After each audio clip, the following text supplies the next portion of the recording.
Thank you so much.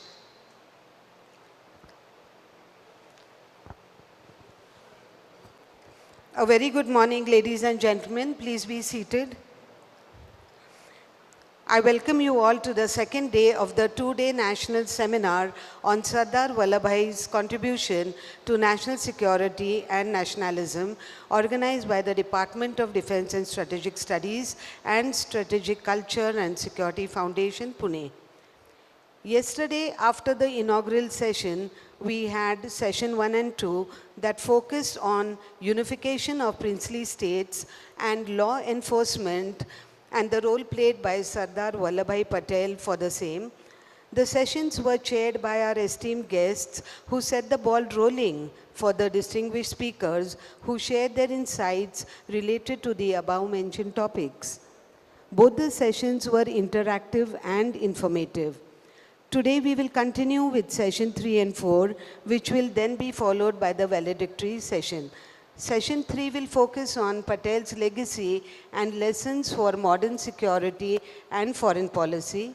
Session 4 will focus on reflecting on Patel's legacy and future implications. Before we begin session 3, let me mention that we strongly condemn the terrorist attack in Pahalgam, Jammu and Kashmir yesterday, wherein more than 20 are injured. We pray for their speedy recovery. More than 26 innocent lives are lost. As a mark of respect to the ones who unfortunately lost their lives, we share our heartfelt condolences with the bereaved families by observing 1 minute silence. May I request everyone to stand for a 1 minute silence?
Thank you.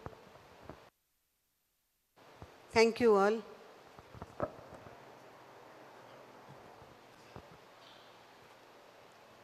Thank you, sir. Thank you, Gosavi, sir, for being with us today. Thank you. Session 3, and I request Professor Arvind Kumar to chair this session, and the speakers are already here on the dais, Professor Vijay Khare, Colonel Ashish Joshi, and Colonel Naveen Prabhu.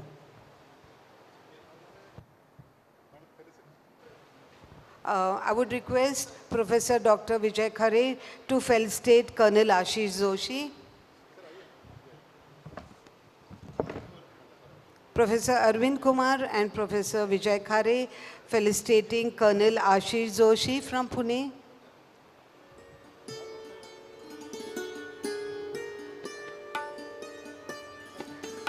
With the shawl and memento.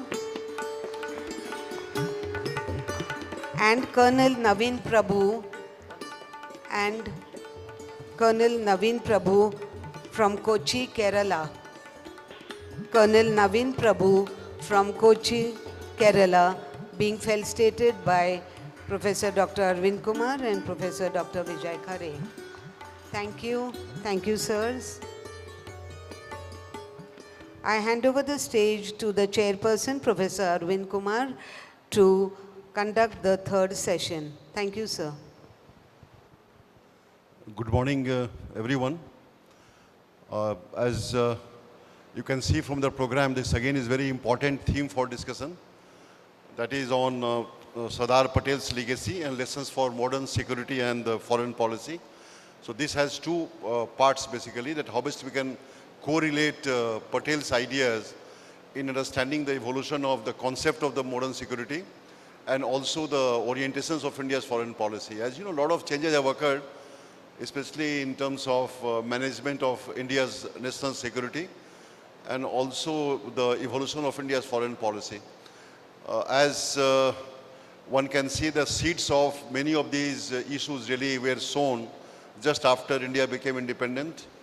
And some of these harshest decisions India had undertaken at that point in time obviously had given some good dividends in the early years. But as you know, both the concepts of the notion of security and the foreign policy, these two basically are very dynamic in nature. It keeps changing, the requirements keep changing, and obviously India's style of engagement with the world also has been changing. As again one can see how changing India is, especially in the context of reflecting its ambition to be seen as a responsible player. And the rest of the world basically has been also showing their interest in knowing about India's intentions and how India can assume the responsibility to lead the global affairs. India's ambition to emerge as a great power completely depends on how India manages its neighborhood.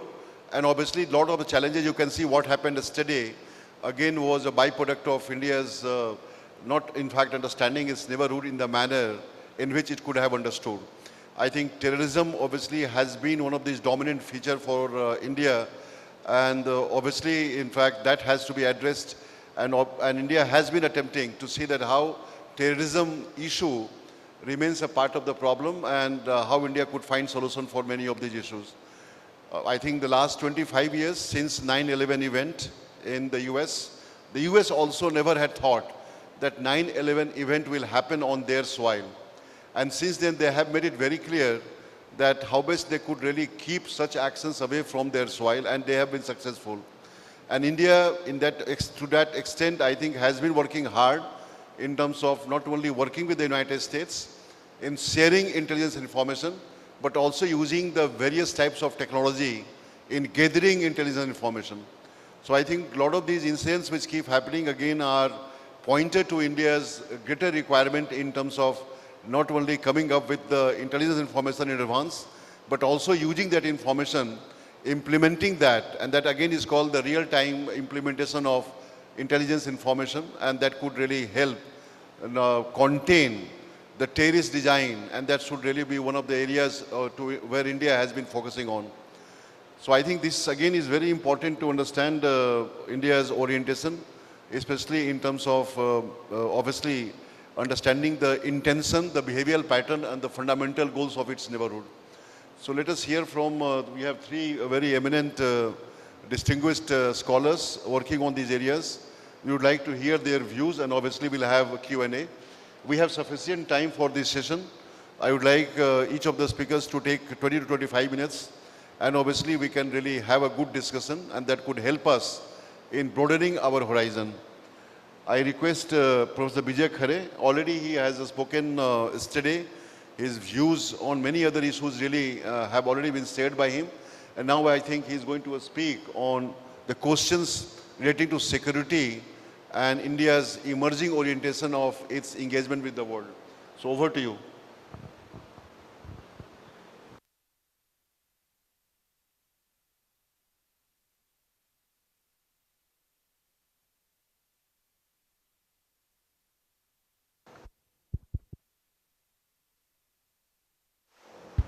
Hello, hello.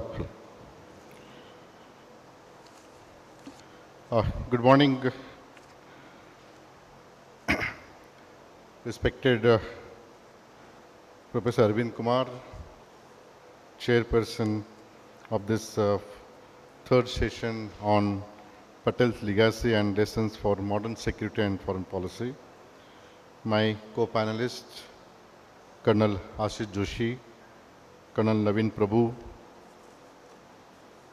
an audience from yesterday whom we are countering and interacting, respected Dilip Moiti sir, Professor D.K. Verma, Professor Monan Pillai, Pratik, all my research scholars. I got one message especially for Dilip Moiti sir from Professor Sheshadri Chari, and he said that kindly convey this message when you are going to say something about national security and foreign policy. I said, let me share my view, and then what he convey the message, later on I'll come to that. I yesterday tried to set the tone when we talked about Patel's vision on nation building or national unity and integrity. At the same time, most of the new generation is not aware what is the princely state, how much they had income source, what was the social structure in that time. Then I will cover what is his thought on modern security and particular in foreign policy. Let me share a few things about princely states, and then you will realize how princely state integration has happened. You all aware that there are the different figures. Some of them are saying 565, some of them talking about 567, whatever it may be, but you will surprise the princely state in a British India, they constituted about 28 to 30% of population. So one hand, it was a British India, controlled by British, and there is a princely state, they controlled the population around 28 to 30%, where we had that time population in 330 to 350 million, means 35 crore population.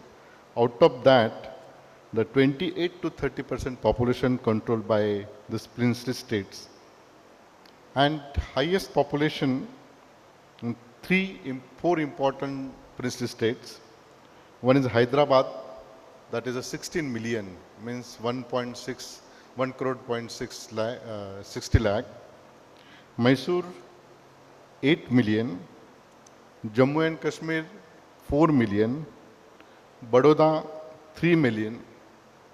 And rest of the princely state, their income was not more than 10,000 rupees, 10,000 per year. So that was the situation when you're talking of the integration of princely states. And if you looked at the three major princely states where we had a problem, one is in Junagadh, where population was the Muslim, majority of population was the Hindu, ruled by Muslim. Hyderabad and the Kashmir. So these are the three princely states where majority versus minority was the key strategic issue, and that is a result of threat to national security. I'll come later on. But this is the background. Then income, look at their income side of the princely state. Total estimated annual revenue in 1947, total, I'm talking about all 567 princely state, is not more than 900 crore rupees. And there is an economic disparity. During that time, Hyderabad was the richest, around 25 to 30 crore population, crore rupees earning. Mysore, 12 crore. Travancore, Baroda and Gwalior were also economically strong, and many minor states had annual revenue of less than 1 lakh rupees. Then the economic disparity that time, most of state had an agrarian economy, but some princely state, particularly Mysore and Hyderabad, had a industrialization and modern banking system. The princely states collection, his total territory is one-third of that time in its population and one-third of the territory.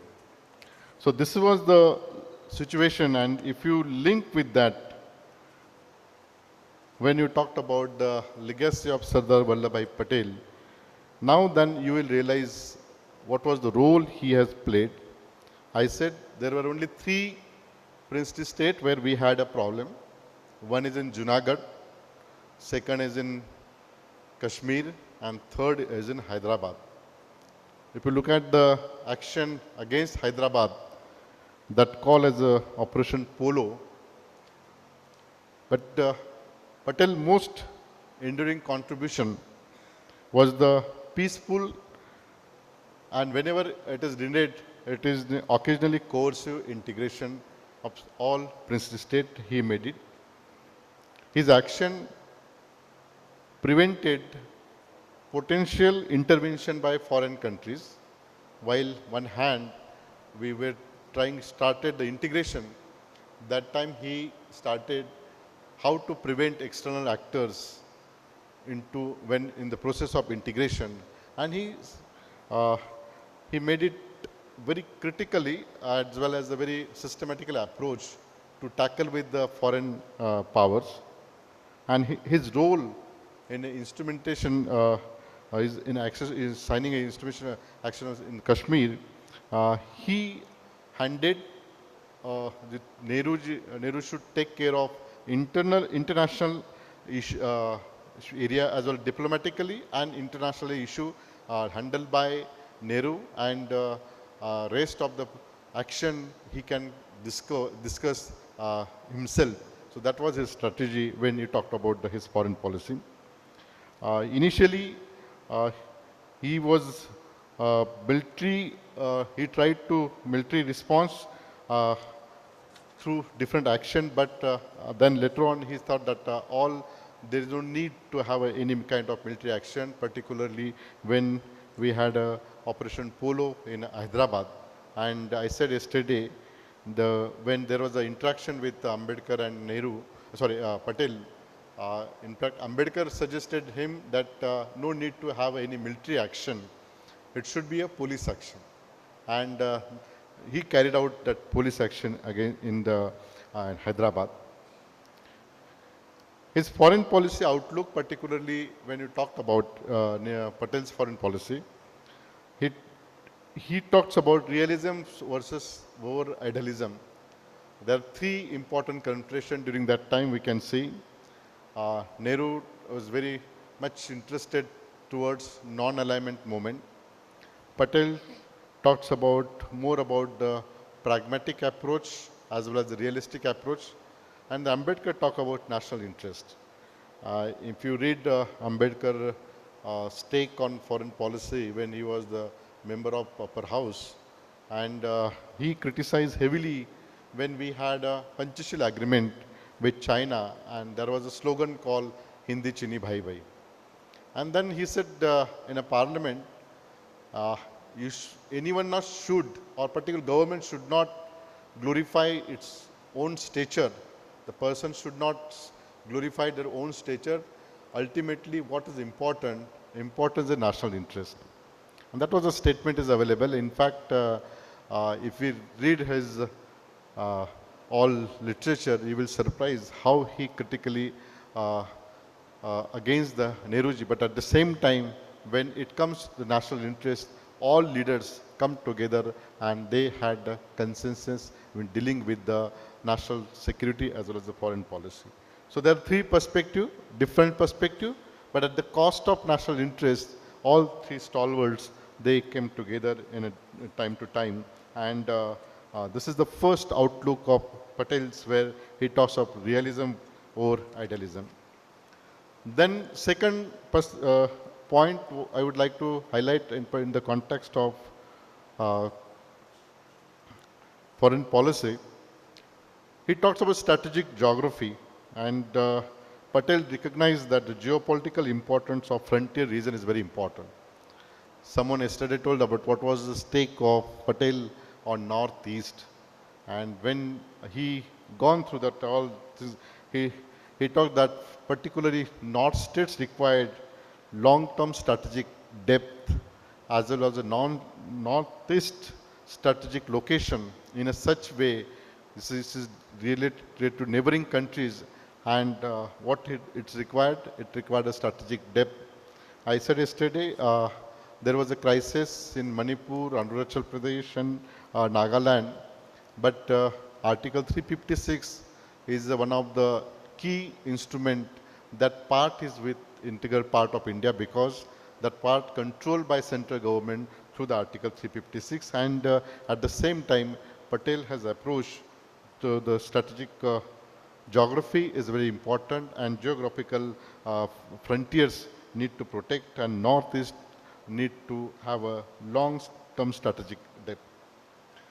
Then what was the stake of Patel on foreign policy particularly? He said there's a strong border. We had a 62 war, 65, 71, 47, 48 and even before 1200 all attack comes from Khyber Khind and look at the strategic importance. In fact, the history, if you go into the history critically, you will realize that most of the attacks are come from external side because there are porous borders. And Patel said that you need to have a strong border and strong foreign policy. So if you want to protect a strong border, you need to have a strong foreign policy.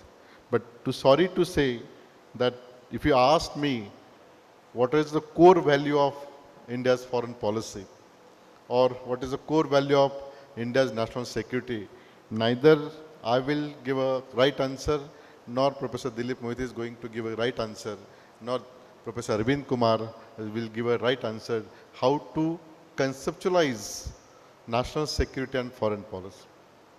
For example, if you are defining the national security, the security concept itself varies from country to country. For Pakistan, what is the core value of their security? Any threat to their religion, Pakistan treating as a threat to national security. For US, any threat to their trade, they don't have any neighbor threat, but any threat to their neighbor trade, they are treating as a threat to national security. And for India, so far from last 75 years, successful implementing the democracy, we are in a constitution, Article 1st itself says that protect India's unity and integrity. And we are calling any threat to India's core values, that is the sovereignty, law and order, external aggression, that is threat to national security. So here, when you talked about national security or when you talked about foreign policy, it would be very difficult to come to the conclusion what would be defined foreign policy. And that is the reason even today, whatever, look at the last 75 years, not in present government, before that and even present government, whatever prime minister, whatever foreign minister gives the message, that become a part of foreign policy. We don't have any strategic paper with us where we can frame or we can teach to the student these are the guidelines to achieve our national interests. Although we are also getting a literature, applying Western literature, C plus C plus A into S into W, that is a critical mass, then into strategic will, military capability, economic capability. So that kind of formula we are using to achieve a national interest. But what important message was given by Patel is that he said that you need a strong border and strong foreign policy. And how to define strong foreign policy is very difficult. Now, lastly, I'm not giving too much time, but what I would like to inform here, yesterday I came up to the integration of the princely state and constitution, how it play important role by founding fathers. There was a discussion yesterday that Chari sir said the tone. What he said, you need a dharma or you need a he has not defined what is dharma. But in all Western countries, they had a different practices. Even they are implementing dharma, they were not united. When Westphalia Treaty came and the concept of nation state emerged, then state and nation state got guidelines, and then the democratic country used the constitution to implement and to protect unity and integrity. So country like India, what we need to protect our constitution. We need to protect our core values in a constitution, and we need to recognize how pain our four founding fathers made it for to preparing the constitution and giving independence to our generation. And that's why when you are talking about uh, the contribution of Sardar Vallabhbhai Patel, you need to understand this all important aspect. In fact, what is the role of Kashmir in Junagadh and Hyderabad, that we can discuss later on when we will have a discussion. But these are the few stakes I would like to discuss. What is the importance of Sardar Patel vision related to modern security as well as foreign policy. Thank you very much.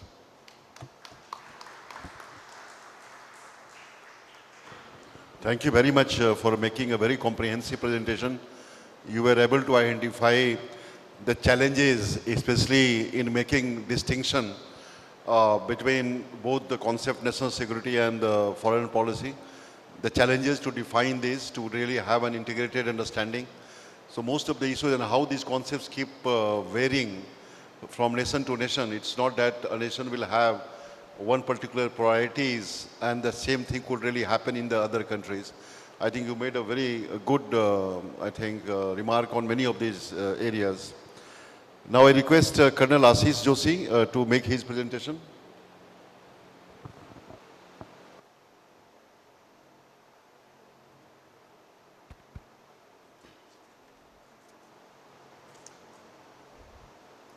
Good morning, everyone. First of all, I thank Professor Arvind Kumar and also our head of department, Professor Vijay Khare, to give me an opportunity to speak over here. More so because the topic is analyzing a political leader, and we as soldiers are usually attuned, trained and encouraged to speak only about military leaders.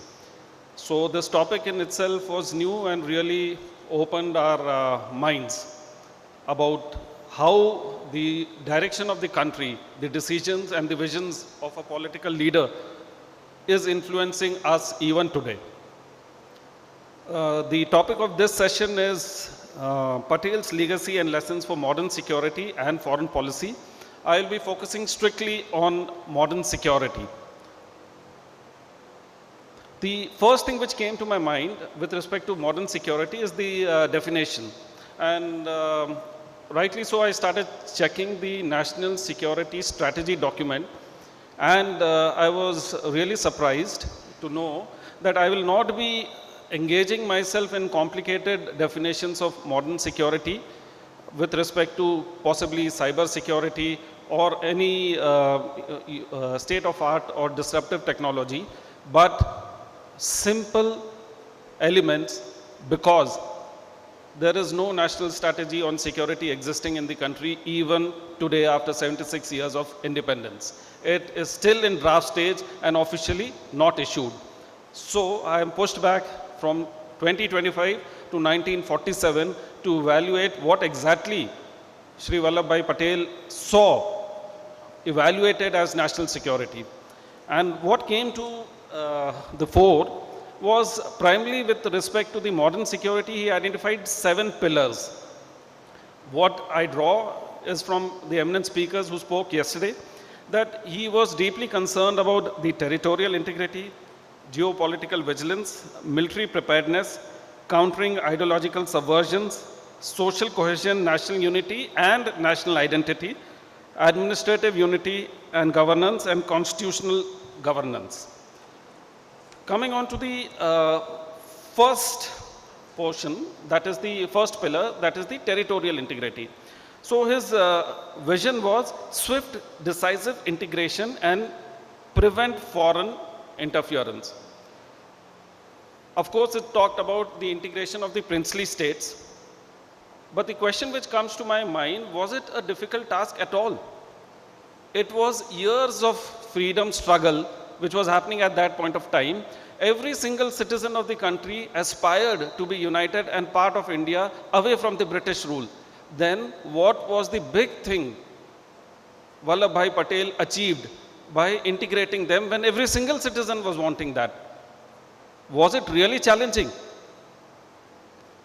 When you start thinking closely and start realizing the dynamics, it was about the diverse aspirations of the rulers of those princely states, those leaders who had different religious or vested interests. They were divided not only over the religion, but also about their own aspirations of earning money from the poor citizens. In fact, Bhopal, Travancore and Hyderabad had declared that they would not be part of India, and they had already started conspiring to form alliances to defeat Indian attempts to capture them, and were seriously considering offers from Pakistan. Now, where the greatness of Sri Vallabhbhai Patel comes is not in terms of the decision to integrate them, but in terms of the manner and approach in which he wanted to integrate them. It was the good sense of timing which he had. He knew that it had to be done legally. They had to be integrated by willfully getting signatures of plebiscite oblique accession signed from them. But he also knew that any delay would invite foreign interference. And that is where in Junagadh and in Hyderabad in Operation Polo, he quickly reacted without waiting for concrete decisions from the other members, and ended up, acquiring their plebiscite and the accession. Now, what the direction, the vision and the manner in which he did was very clear, but were there any deviations of this vision which Vallabhbhai Patel gave to us? The first and foremost deviation was during his era only, when they delayed the integration of Jammu and Kashmir. And what is the price? The price is 5,000 soldiers from the time the insurgency has started have died. Leave apart the civilians, and not to forget the civilians who died yesterday. The price for a delay by a few days, we are paying even after 75 years. So this is the vision which we failed. So lesson learned from this is very, very clear, that firm actions have to be taken. The decisions, if need be, has to be unilateral without waiting for concurrence from all the parties involved. And the modern application of this is very clearly seen in the decisiveness and speed with which Article 370 was abrogated in India. This is undoubtedly drawn and inspired by the vision and the swiftness, promptness and decisiveness of Sri Vallabhbhai Patel. So what, as a soldier, I would recommend in future, we should not just wait on decisive action, we should strengthen the regional development programs, and more so because yesterday we have heard the speakers that today the shift is from regionalism, from nationalism more towards regionalism. Let's come to the next pillar which he had recognized, that was geopolitical vigilance. Strictly speaking, this topic inclines towards foreign policy, and I leave it for the next speaker to dwell more upon it. However, I want to bring out certain aspects which he saw as a leader, what annexation of Tibet meant. It was a trigger point for him, and he immediately realized that the buffer state between China and India is gone. And he was very, very clear that Marxism is just a cloak to hide the intent of expanding territory. It is not expansion of ideology, but behind the expansion of ideology, China clearly wanted to expand its territory. And he was the first one to see it, and he was very, very clear. In fact, he saw it almost 12 years before actually this fact manifested. He was also worried that this entire China coming to the border would also lead to the spread of this ideology in the Indian citizens who were particularly associated with the CPI. And this is the thing which he had been warning. More about the geopolitical vigilance will be covered by the next speaker. The third pillar which he talked about is the military preparedness. And Patel's advice on this was very clear: fortify borders and act preemptively against threats. What threat? By this time, we had already consolidated J&K, and all the princely states were already part of it. Till 1950, in fact 7th November 1950, there was not even a single statement by China giving out their intent to acquire or capture territories of Arunachal Pradesh. Then how did he know that China had this intent? What are those indicators which he saw and because of which he warned everyone in time? We acted on it or not is a totally different issue, but we need to know, in order to find out the relevance of Patel's thinking, how did he find out? The first and foremost thing which he deduced was the territory of Tibet going is leaving out the buffer state, which I've already said. He also knew the entire concept of Marxism was about spreading territory in the garb of spreading an ideology. What exactly he saw very clearly was the diplomatic signals and the communications, official communications which started coming from China, which were not only insinuating but very, very offensive when India gave its protest with respect to capture of Tibet.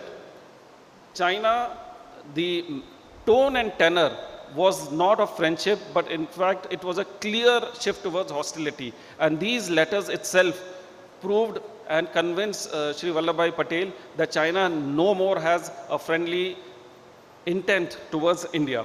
So what else? He saw that the entire northeastern boundary was very weakly deployed. And a weak defense is an offer invitation, it's an open invitation for any neighboring forces to come and occupy.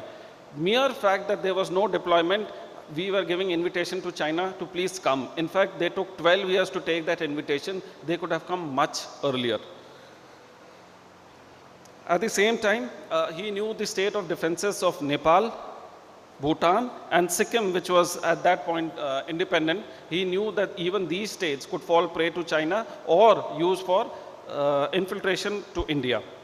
So he knew all this, he saw this, all this, and did any deviations happen on this ideology or philosophy which he had given? Of course, it did happen. It happened in 1962 when everyone at that point of time failed to take heed to his advice. And what was the cost? The cost was 1,383 soldiers dead, 1,696 missing. Even today we don't know where they are. 3,968 were captured, 38,000 square kilometers of area captured, and years of humiliation and low morale for the Indian army. Because the country, the leaders chose not to listen to him. Had we listened to him at that point of time, that humiliation for the people at that point of time, and as a nation, we would have escaped. So the lesson learned is very clear that we need strategic foresight and military readiness at all times. Modern application to this is very, very clear that after so many years, we have started developing infrastructure all along the line of actual control.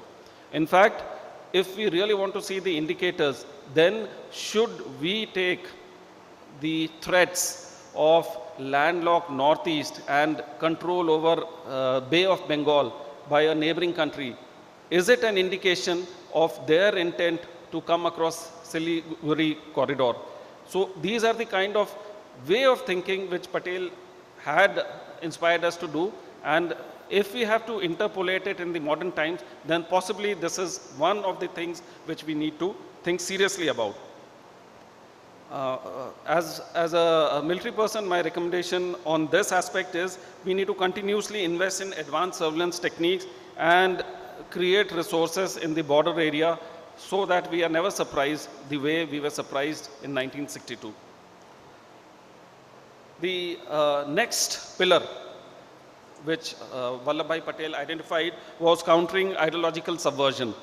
Now, his advice was very clear: crush separatist movements with force if necessary. He was referring to Marxism particularly. But how did he actually do it? Was merely speaking in seminars or in rallies or writing letters to Prime Minister enough to prevent ideological subversion? What was the concrete thing which he did to prevent that? Did he do anything at all? So what we investigate and we find that he had started employing resources and keeping eye on all political gathering, particularly of CPI. He started monitoring their funding. He realized that all the trade unions in the country at that point of time were having a strong Marxist and CPI influence. And in order to break that, he formed the Indian National Trade Union Congress as a counterweight to the trade unions, which really loosened the grip of the CPI in the cities and tier 1 and tier 2 cities and left them only to rural areas, thereby ensuring that the industries at no point never stopped and economically the country kept growing. So this was a marvelous step taken by him, and this is purely because he had a very hawkish eye on all the activities both within and outside the country. As far as the next action, all of us know that he was instrumental in promptly suppressing the Telangana protests, which was agricultural protests which were happening. And not only did he suppress that, thereafter he was also instrumental in amending the laws so as to address the core issues. He knew that in every single such incident, if the leader is indecisiveness, the enemy will be emboldened. And he made it a point that he always focused on quick and timely decisions. So this was the thought process. Did India ever follow it? I think we failed. We failed again when the very same ideology started in the form of Nationalism from the 60s and kept growing to such an extent that there was a red corridor formed, 40% of the country was affected, and since the inception about 12,000 people have been killed. Again, because our administration failed to see the key indicators, failed to monitor the ideologies. We lost 12,000 lives and many more security forces. In fact, from year 2000 onwards, in last 25 years, 4,000 civilians and 2,005 security personnel have died. So what is the lesson learned? First lesson is keep an eye on all the activities, and second is address the root causes. What is the modern application? Modern application is surveillance. Keep an eye on the radicalization, use technology, and make out wherever the possibility of extremist views can come up. Recommendation: while we stop short of a surveillance state, we should also look at development, because yesterday enough number of speakers have brought out that it was actually the poverty which encouraged and turned out to be the breeding grounds for such kind of thought process. The next pillar is social cohesion and national unity. Patel was very clear that we have to promote unity while respecting regional diversity. What exactly did he do to ensure? The first thing, he said that we have to reclaim our national identity.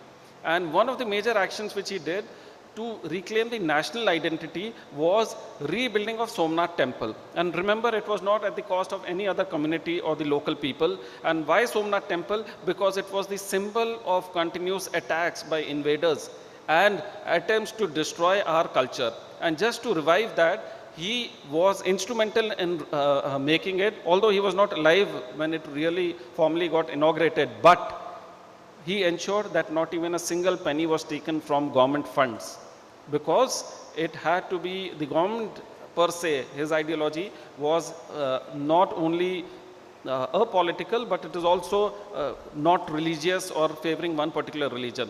The funds were generated through contributions because of the word of Vallabhbhai Patel. He also realized that cohesion is obtained not just merely because the country has got a good policing, but it is also the citizens, they feel that they are getting justice. And he focused on the administration accordingly. And as far as the deviations are concerned, what deviations which has happened recently is 1992, the demolition of Babri Masjid. The debates can go on, and the court judgments have been given on this.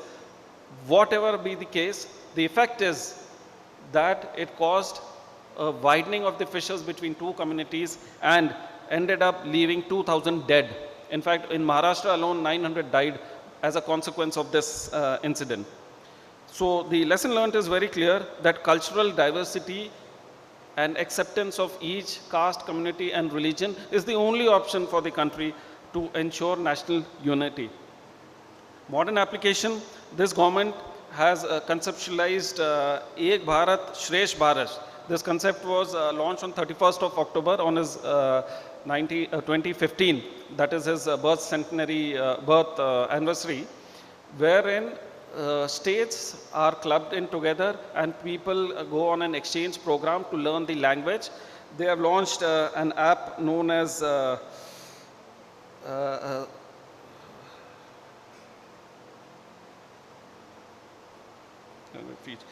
Bhasha Sangam app, so that people can easily go communicate. The larger theme is that no one going to any other state should feel stranger in a strange country.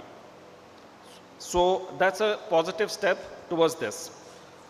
The next pillar is administrative unity and governance. Patel gave a very clear advice on this, that the bureaucracy has to be unified, centralized and professional. It included not just the bureaucracy, but the policing also. And he is accredited of, as one speaker said, giving the steel frame of the modern administration. But did he do that? The ICS was already existing. In fact, the ICS was made in the country in 1858 by the British. It was the Indian Civil Services. It was already existing. So why do we accredit Sardar Vallabhbhai Patel for laying the foundation stones for Indian administrative service when it was existing in the country since 1838? What is the great thing which he has done? The great thing which he did was change the orientation of the ICS. The ICS was initially the imperial civil services attuned to serve the imperialistic rulers sitting in the Britain, designed to extract maximum revenue and tax from the people and keep them under the control. They were not designed to assist people, to serve the people.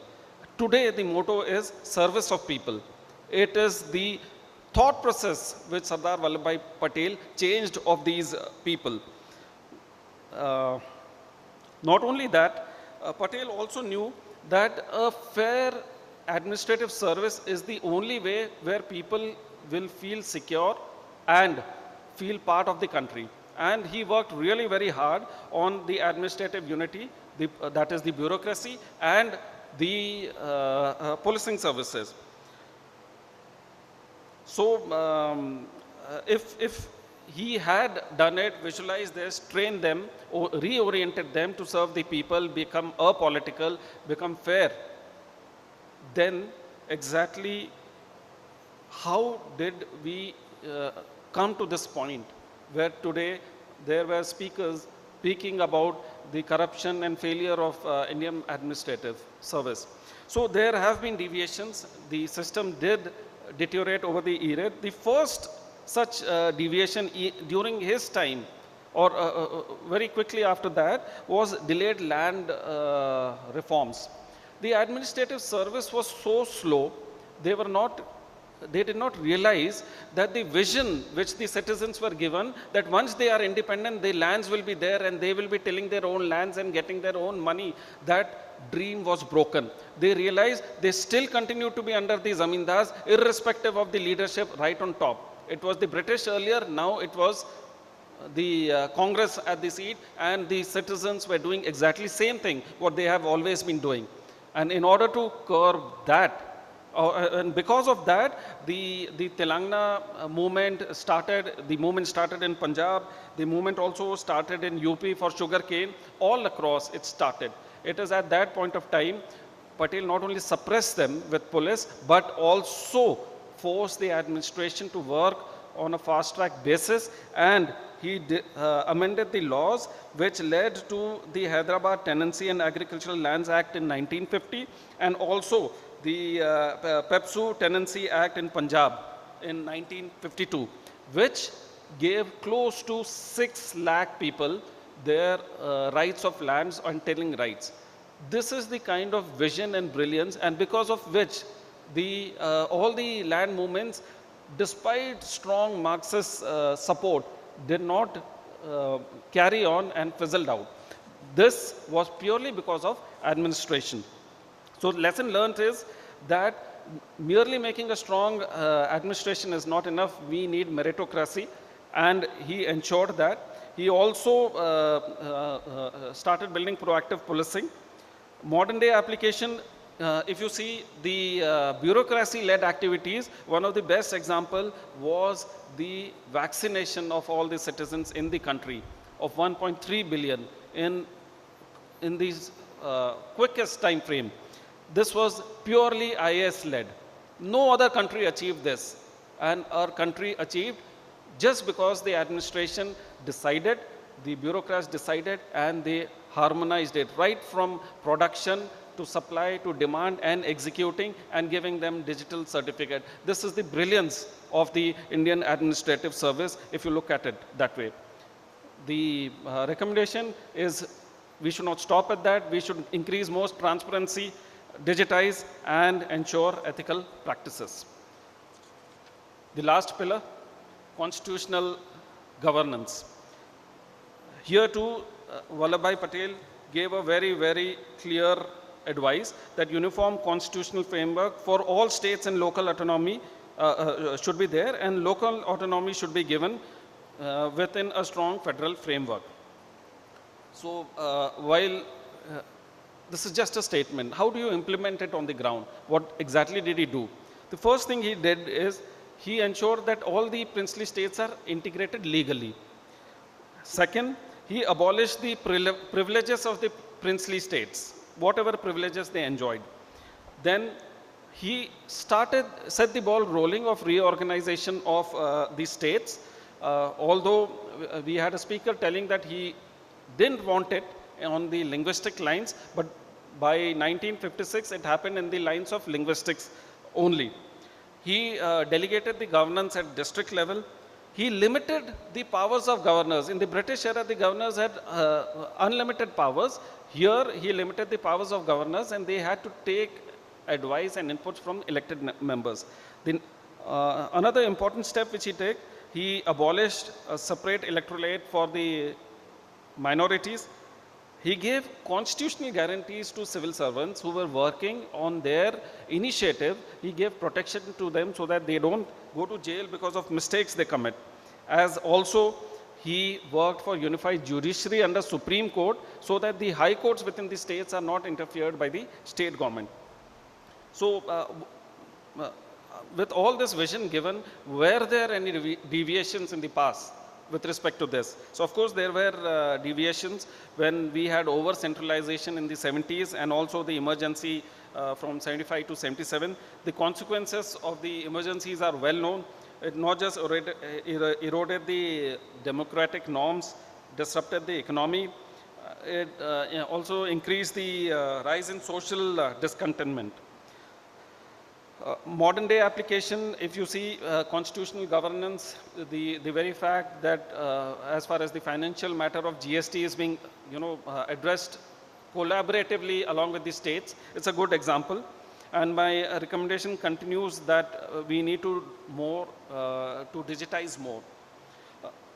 In the end, I would just like to say it's really fascinating to realize the vision and the analytical skills of the Iron Man of India, who just didn't have diplomatic skills, but also the will and desire and the hard skill because of which he was known Iron Man, who laid the foundation of such a strong and integrated country that 3 wars, economic sanctions, scientific sanctions, and whole lot of other insinuations or economic isolation did not shake the foundation of our country.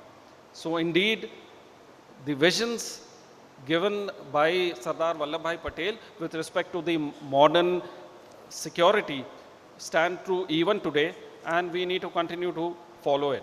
Thank you.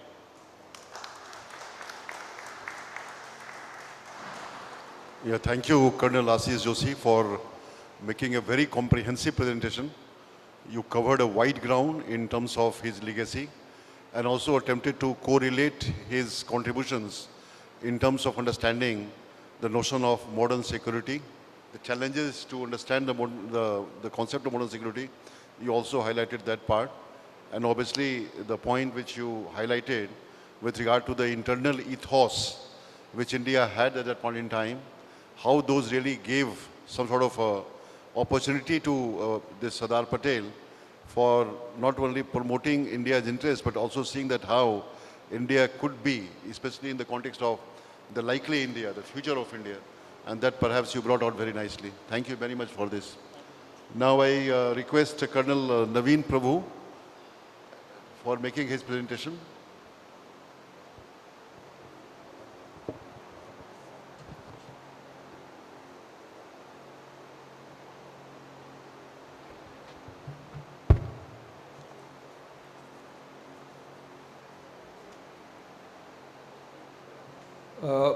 Morning everyone, and Jai Hind to you all.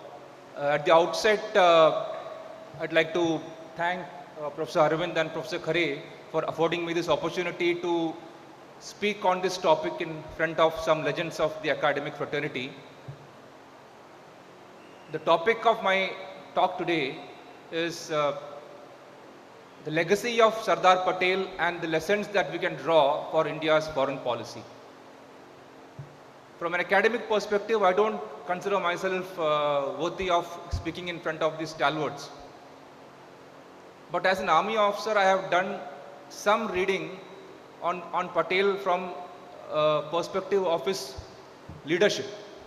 And as a military officer, done some reading out of interest about foreign policy.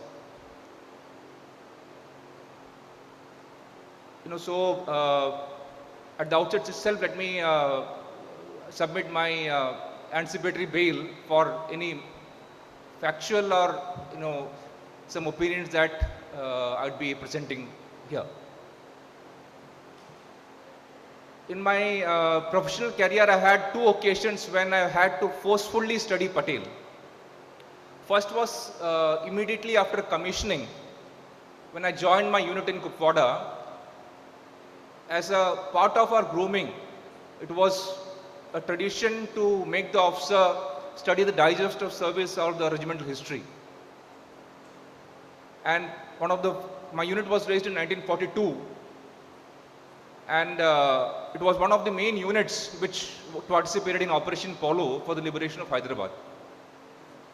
And there were many instances of fascinating stories wherein as the army entered Hyderabad, how the people who were tortured after the actions of the Razakars were so welcoming. In reality,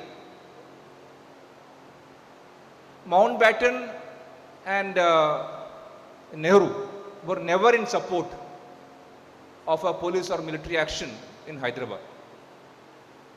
Actually, Mountbatten had got an agreement prepared giving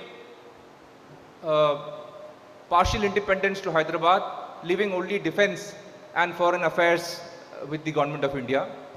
Got it signed from Nehru and the Nizam and took it to Patel, who was undergoing some treatment in Dehradun. He was recovering from some illness, and coerced him to sign it.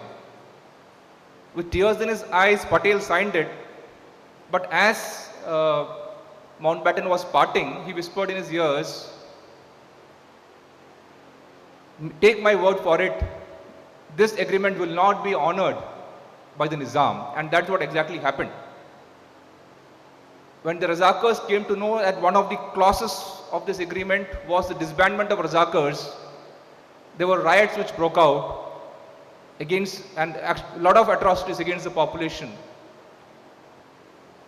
And when, after Mountbatten left, this happened in June 48, he left, and in September, when Nehru was in London, Patel called the GOC Southern Command and asked him to launch an operation for the annexation of Hyderabad.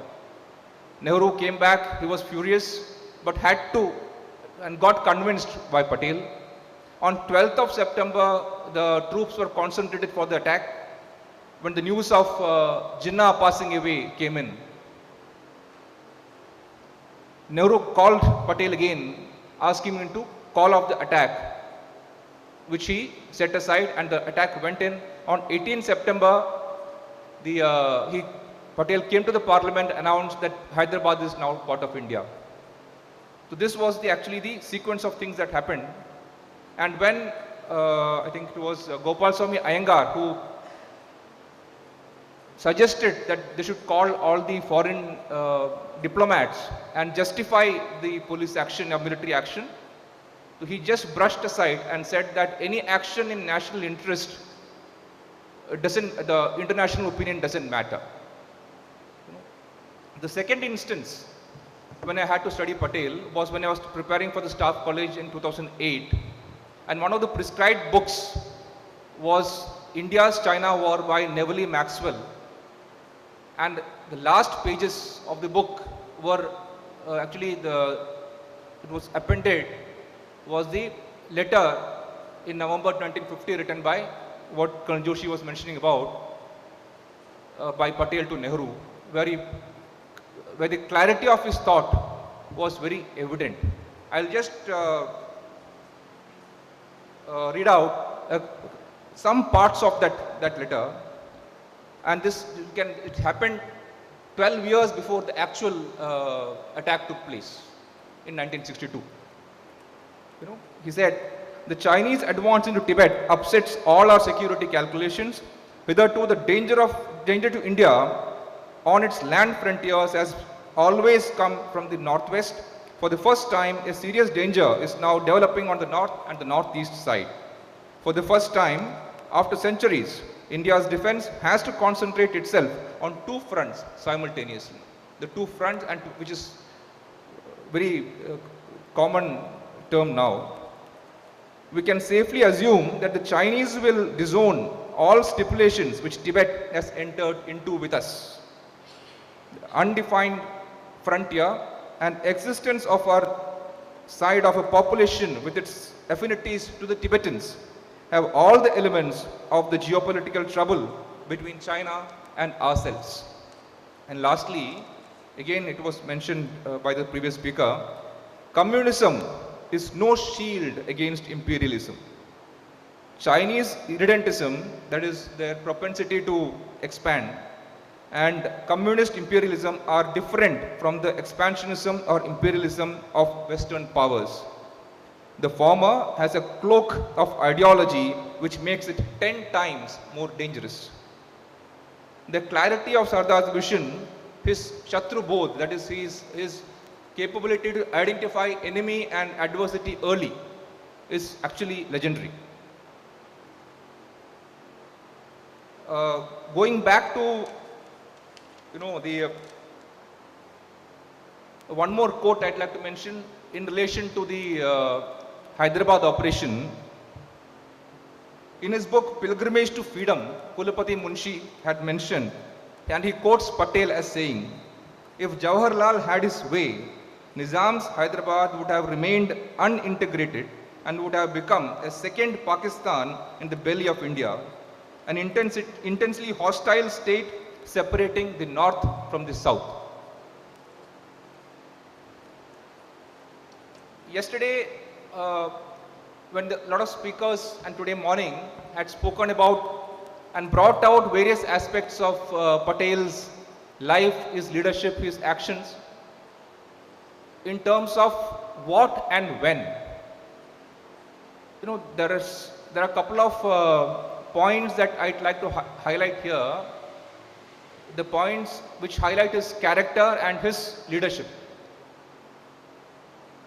During his formative years, I'm sure he was much exposed to the views and the ways of people like Aurobindo and other revolutionaries. He was studying in England when the revolutionaries were at their peak at the India House, Savarkar and others. But he made the choice, a very informed, decided choice out of his own conviction to follow and make and select Gandhi as his leader. Despite having differences of opinion on many issues, he stood with his leader and joined decisions that were made in national interest. So two things, one is conviction, second is acceptance of a reality and taking decisions as per a situation. Second thing is even his adversaries always trusted him with the most important things in their life. He, throughout his life, or when you read about the relationship between Patel and Bose, Patel never supported the ways and ideas of Bose. Actually, he opposed his presidency both times when Bose had become the president of the Indian National Congress. His brother, elder brother Vallabhbhai, has got influenced by the thought of Tilak for the revolutionary thinking and developed a friendship for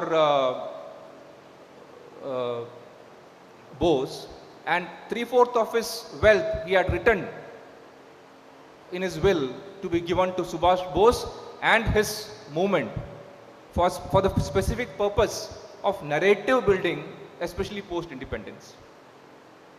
Even though the Vallabhbhai fought in the legal case and won it against Bose, so after all these things, on the eve of a few, probably I think few months prior to independence, when the Indian National Army along with the Japanese had reached through Myanmar to Kohima, the propaganda by the Britishers in India against the INA, that Bose and INA are bringing the Japanese into India, and now if that succeeds, we'll be switching from the British imperialism to Japanese imperialism. That is the kind of, and all the narratives from the INA were closed to the Indian citizens. Realizing this, Subhash had made a movie on the various actions of INA and smuggled it through a boat. And whom did he give it to? To Patel.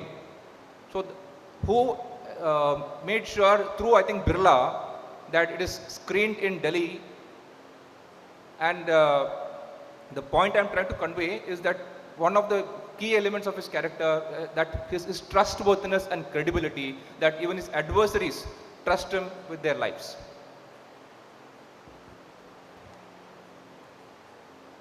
Before coming on to the specifics of the lessons to be drawn, the foreign policy context of Patel, that is in 1947 to 50, immediately after independence, when Sardar Patel had to make his choices and decisions, can broadly be clubbed into these three. That is, firstly, the emerging global situations post World War II, the emergence of multilateral organizations like the UN, a shift from multipolarity to bipolarity. The Ottomans were out. The emergence of the US and the Western Bloc and the Soviet Russian Bloc. Secondly, international communist bloc was emerging against Russia, with the leadership, under the leadership of Russia. And what is happening closer home, India had just gained independence, consolidation was happening, integration had just happened, and what happened, the actions by the Pakistan, and in 1950 the annexation of Tibet, the hostile and a very ambiguous, ambivalent kind of neighborhood. This was the context in which and internationally the overall global monetary system was also taking a big shift. Before coming to the foreign policy proper, a few aspects about Sardar's legacy I'd like to highlight. Firstly is his leadership. When you talk about foreign policy or any policy at a national level, the leadership of the top echelons matter a lot. Sardar's leadership, what I could make out, had two main pillars to it. One was the authenticity. He was rooted in the soil of India, and at the same time he could connect with the masses and speak eye to eye with the Britishers. What happened in Bardoli yesterday, it was adequately spoken about, and how he earned the title of Sardar through the connect with the masses. During the formation of the government of India, Mountbatten had once mentioned, why is this man and how is this man able to bully me? He was able to, his range was so much. Now I'd like to request a small diversion from this topic itself to look at leadership from Indian knowledge systems perspective, which is relevant here. There is a concept called Panchakoshas in India's spiritual thought, in Ayurveda and Yoga, where a human is believed to be, there are 5 sheets to his self, starting from the physical self or the Annamaya Kosha, then the Pranamaya Kosha is the life breath, and the Manomaya Kosha at the level of thoughts and mind, then is the Vijnanamaya Kosha at the level of ego and the level of the imbibed knowledge from your own experiences. And then is the Anandamaya Kosha, is total bliss. And within that is the identity of the self. It's called as Chitta or Vritti, where your own, inherent natural self, and any person who resonates this self with his thought, word and deed. That is the kind of, and this concept is actually recently or in the last couple of decades been adopted by the Western leadership theories. One of the Western leadership theories which has gained prominence is called authentic leadership. And I can think of no other leader who is more apt to be called an authentic leader. He is a genuine leader. And again here, just like Patel was an authentic leader, he wanted India as a nation to be authentic. To realize, yesterday was Professor Chari was speaking about the realizing the undercurrent of a spiritual nationhood or a cultural kind of nationhood. So that is what Patel probably wanted to achieve. Second part, often overlooked when you're thinking about his foreign policy or his ideas, concepts towards foreign policy, is how the accession of various states took place. How he negotiated. It was intense, hard, fast-paced, and high stakes kind of negotiations to get all the princely states on the table, and where a firm hand has to be used, use a firm hand, where the somebody had to be lured into it, coerced into it, that was done. So this accession or integration of princely states is often studied only as from the political perspective. This needs to be studied from a foreign policy and negotiation perspective, and it can give us a lot of lessons. His economic thought, it was inspired by the political economic concept of by Gandhi, but he refined it much further. To summarize in a couple of points, he was pro-industrialization from a point of view of capability building of the nation and attaining self-sufficiency, but he was not in favor of nationalization of the industries. He was pro-labor, but he was anti-trade unionism. He was for a welfare state rooted in the Panchayati Raj concept of introduced by Gandhi. This was the economic thought which also would have contributed to his foreign policy thinking. The aspects of national security has been adequately covered yesterday and today by Colonel Joshi. Coming to his perspectives on IR and geopolitics, let me start from I'll give you a few quotes. A quote on what he thought about the UN. On the topic of Kashmir issue being taken to the UN, he said, "You know what happened in the UNO? People assemble here. The big powers of all countries have laid the foundations of world unity, and not able to resolve their own differences, and they meddle with the other people's differences. Those who are not able to compose their own differences have no right to meddle with the differences of other people." He said, "We went to the UN in order to bring the dispute to an early end. For 6 months, we were maligned over all the world by the representatives of Pakistan and people who had never seen this country and who did not understand what the problem of India and Pakistan or Kashmir was. They began to hear our case from people who had no bone in their tongue. If the United Nations is not able to do anything, then instead of calling it the Security Council, it must be termed the Insecurity Council, which disturbs the security of the law. How far it is advisable to be a member of that august organization is a question which has to be seriously considered." And we are still considering the same question, whether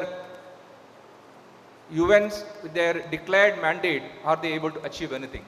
So that again, it speaks about the vision and clarity that he had, not only in terms of national security, but also in terms of geopolitics.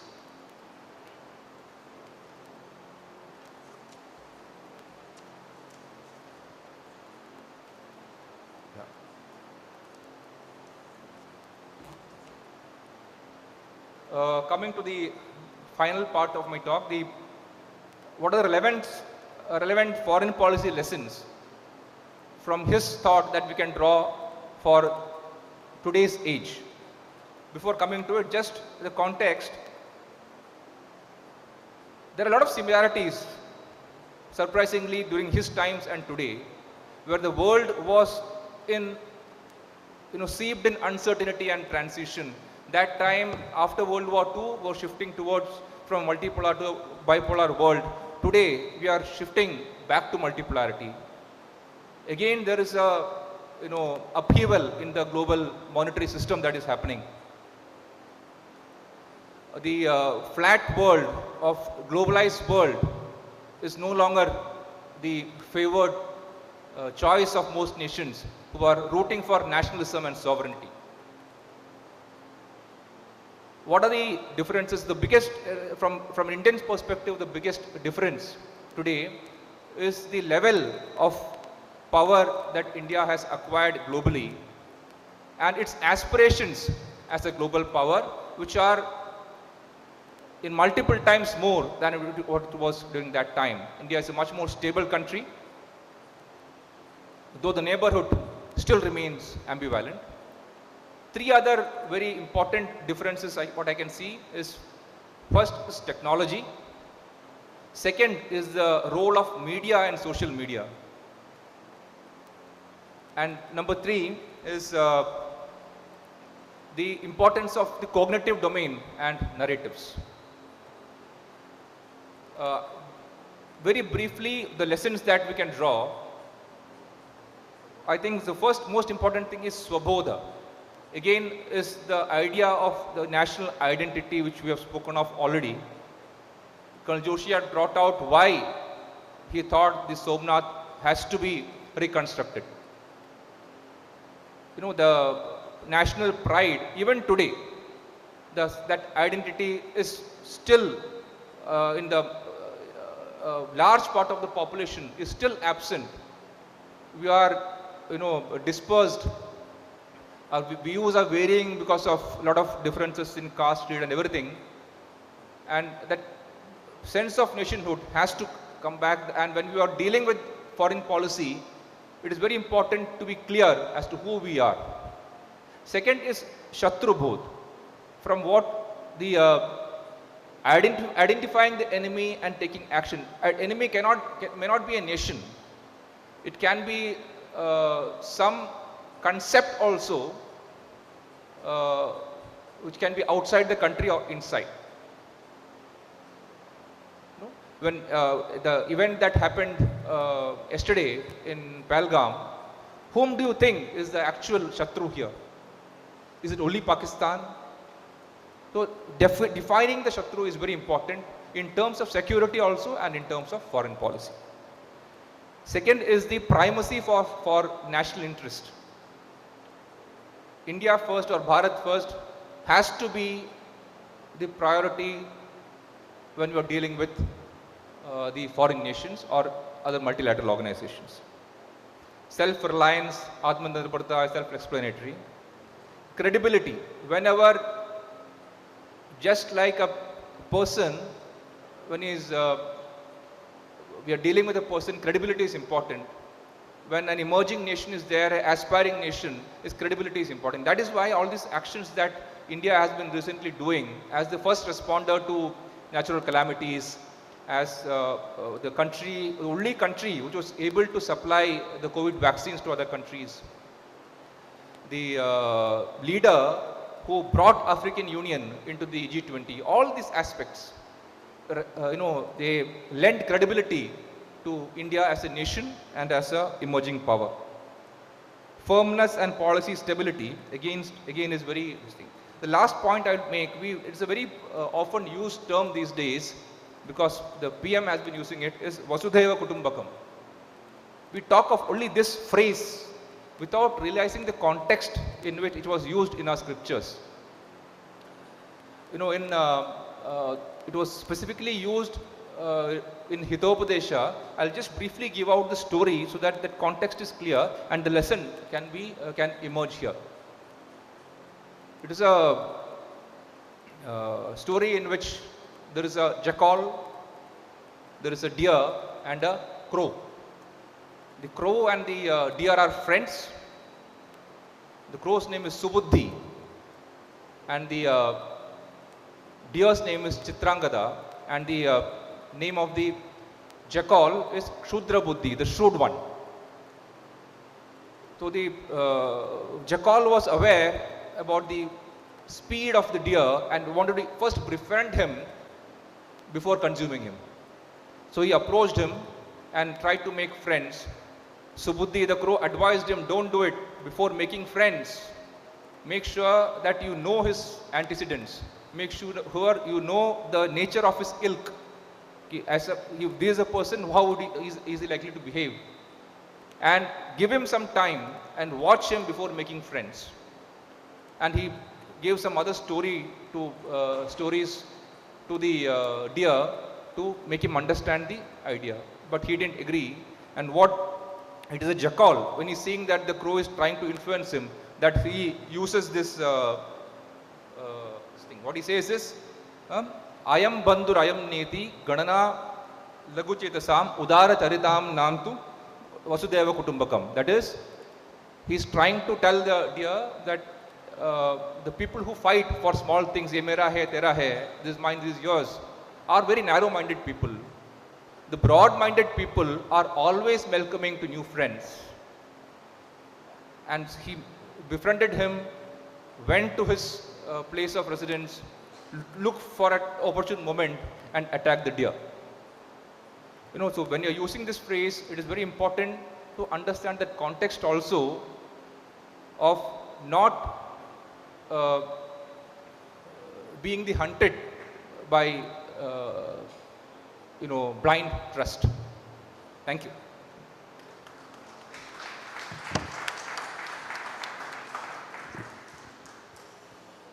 Thank you, Colonel Naveen. Again, you were able to make a lot of useful contribution in terms of understanding the varying perception of India's orientation of foreign policy. And obviously, a lot of issues which you brought in the context of the changing nature of international system, how the multipolarity got transition into bipolarity, and now again situation is such where you have the multipolar world once again. So I think a lot of these changes which have occurred was certainly comprehended by Sardar Patel. As I said yesterday that he died too early, he died in 1950, but most of these things for the international system were already in place by the time basically he passed away. I think international governance structure was in place. The UN had come into existence. International financial institution, both the International Monetary Fund and the World Bank had come into existence. And obviously, in fact, drawing certain inferences from these many developments, the challenges were far too many for India. And obviously, the way India was located and situated, that how India could find a place for itself, that challenge remained. Though the foreign policy discourse was completely led by Prime Minister Nehru, but at the same time, India's fundamental goals, India's intentions, all these things were made very clear by Sardar Patel. So I think his contribution certainly was very important, and that is why understanding his legacy and drawing parallels now, I think it is not that easy task, but Colonel Naveen Prabhu was able to do that in a very efficient and effective manner. So thank you very much, Colonel Naveen Prabhuji. Now we have some half an hour for Q&A. Those of you who would like to add or make comments or ask questions to all the three panelists, I think you should really do that. And just identify yourself, tell your name, and ask the question.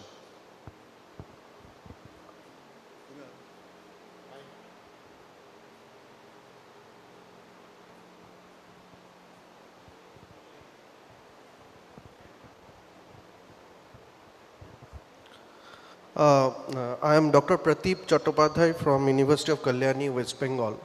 I think this is one of the very great sessions that I have attended in terms of insights that we have received. I have listened to Professor Khare earlier, but listening to both of you colonels were really illuminating. You have dealt a lot of issues. So I have just a couple of questions to three of you. To Professor Khare, my question is that when Patel was trying to negotiate with the princely states, what about the coastal princely states? Because the coastal princely states, they have their robust this trade route and this shipping architecture. But if we study our maritime diplomacy history in independent India, we were lagging far behind. After independence, we have not given that much priority. So what was Patel's idea about using that resources, that maritime resources that the coastal princely states had? Do you have any kind of idea about what Patel's idea about these uses of these maritime resources was there. This is one. Second question is, you were talking about a very solid foreign policy that Patel was identifying, strong foreign policy. What about foreign policy as a philosophy? In our country we have foreign policy in three domains. One is a philosophy, the other is we engage bilaterally, the other is we engage multilaterally. So my understanding is, and my question to you is, how do you place Vallabhbhai Patel's idea in terms of contextualizing the three domain of foreign policy in post-independent India, as a philosophy, as a bilateral negotiating skill, and also as a multilateral player? To Colonel Joshi, my question is that given your experience and the fact that Patel was the architecture behind reorienting the civil services that you said, the approach, what about the role of, do you think that Patel's reorientation vision was influential in the post-independent period after Patel's death, in order to train and the IAS officer, the IPS officer? Particularly, I am very much concerned about the role of IB, Intelligence Bureau, that whether they have these kind of intelligence, why we are having failures in intelligence issues. Do you think that Patel's idea could also be linked with how IB should work in terms of maintaining internal security of our country? And lastly, to Colonel Prof, my question is that you have given a very good innovative structure of foreign policy ideas of Vallabhbhai Patel. Now, when we talk about Indian thinking on foreign policy, we start from Kautilya. In ancient India, Kautilya's the Saptanga theory and others, it is the starting point of Indian thinking on foreign policy, on IR. But I was thinking that Sardar Patel could also be now used as a modern architecture of Indian thinking on IR that I have not seen. Given your kind of model that you are presenting, I think it is very important, and we should work together on this issue about going forward to keep Patel's legacy in modern post-independent India about the architecture of foreign policy. My question is that, do you think that the border states having a different political party in power than the central government political party in power creates some kind of tension among the border forces about how to, they have this, for example, West Bengal. They have a different view on India-Bangladesh relation rather than the central government's view on India-Bangladesh relation. So how to tackle this issue on the basis of Patel's vision that you presented? Thank you.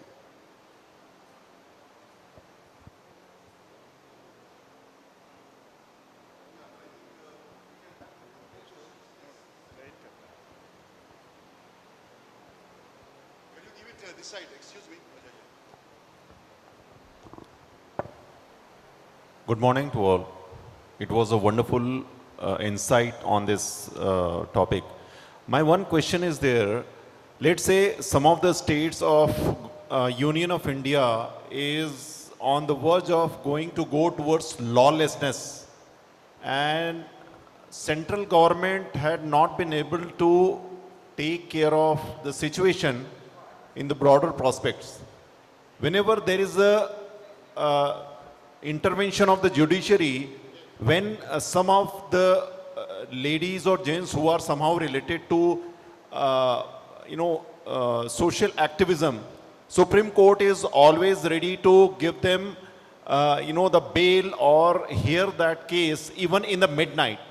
When somebody goes along with the burning issue of West Bengal, the violence of the West Bengal, which is still going on the ground of work board and all, then Supreme Court says that they should come back along with the more evidences that it is required to be heard by the Supreme Court. The similar way, the moment state is going to go out of the hand and the state government is not capable of maintaining the law and order situation in a particular state, generally they know that the moment central government does it, state is going to go to the top judiciary, and by the intervention of the top judiciary, the central government's hands are tied. In some of the cases, we have already seen that.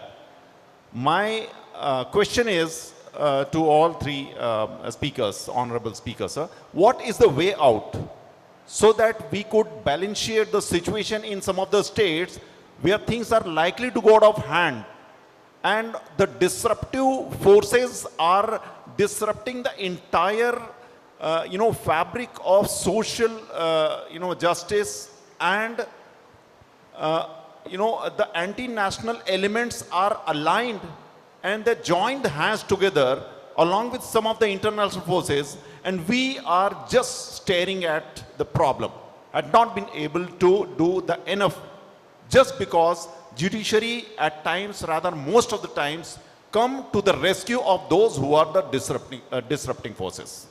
Thank you.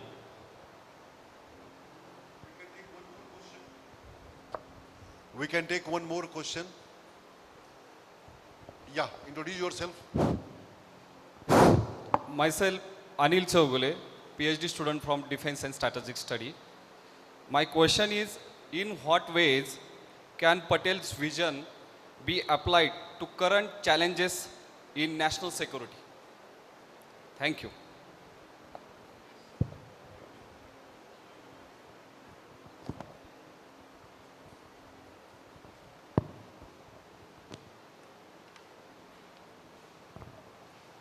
So you made the point regarding the alignment between the governments of border states and the central government. With the logic and the idea of Patel, the only solution to this thing is keeping national interest at the center, at the core. Where the political opportunism or some kind of appeasement or placation, if that is given importance over national interest, this kind of situation is, and the only solution that we can see to this thing is total transparency and building a narrative so that the population sees the hollowness in the state government. Here I'll also like to say what the Patel's opinion was about India joining Israel. He asked Nehru multiple times that many countries around the globe, around 50 countries, have already recognized the state of Israel, but why are we failing to do so? And the only reason that he can see is the political opportunism and appeasement of Indian Muslims. When you are taking decisions in national of such stature, the decisions has to be in national interest only, and no other consideration. Secondly, so the point, one, I don't know the related point. Yesterday also the point came up regarding the linguistic states.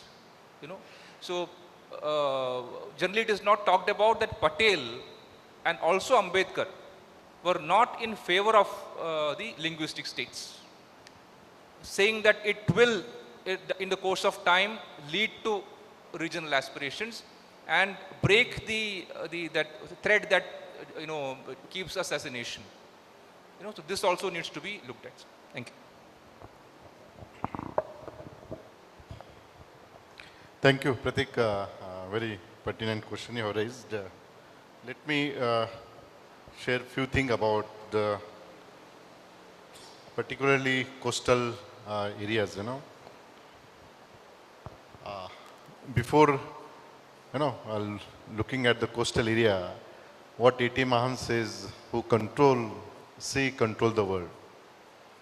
At the contrast, sorry to say, but it is reality, our strategic thinking, particularly based on Varna system, and Varna system was not allowed. There was a 7 ban. One ban, scheduled caste, scheduled tribe, neither they get education. That is later on, we'll discuss later on.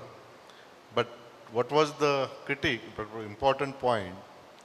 The ban on cross the sea. Our religious texts not allowed us to cross the sea. If someone crossed the sea, he is violating a religious norms. And that was the reason from centuries we are not explore what happened across the sea.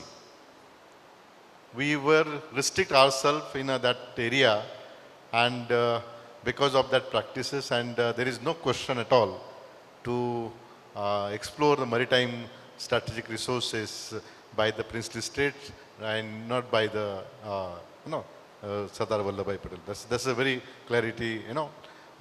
If you see the social hierarchy during that time, in fact, 1902 is the historic year for the millions or billions of Indian population, where Chhatrapati Shahu Maharaj, he started a reservation for first time for the 50% reservation for the downtrodden society. Then in 1921, Mysore of Maharaja Krishnaraj Vadiyar IV, he allowed first time the untouchables in the temples.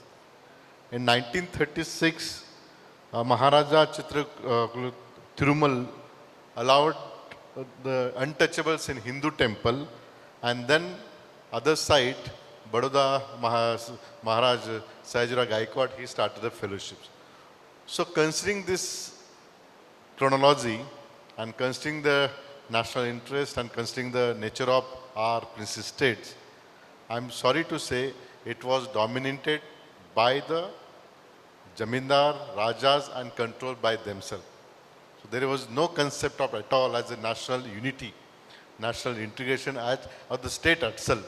They were controlled that state, exploited in a different form for their interests.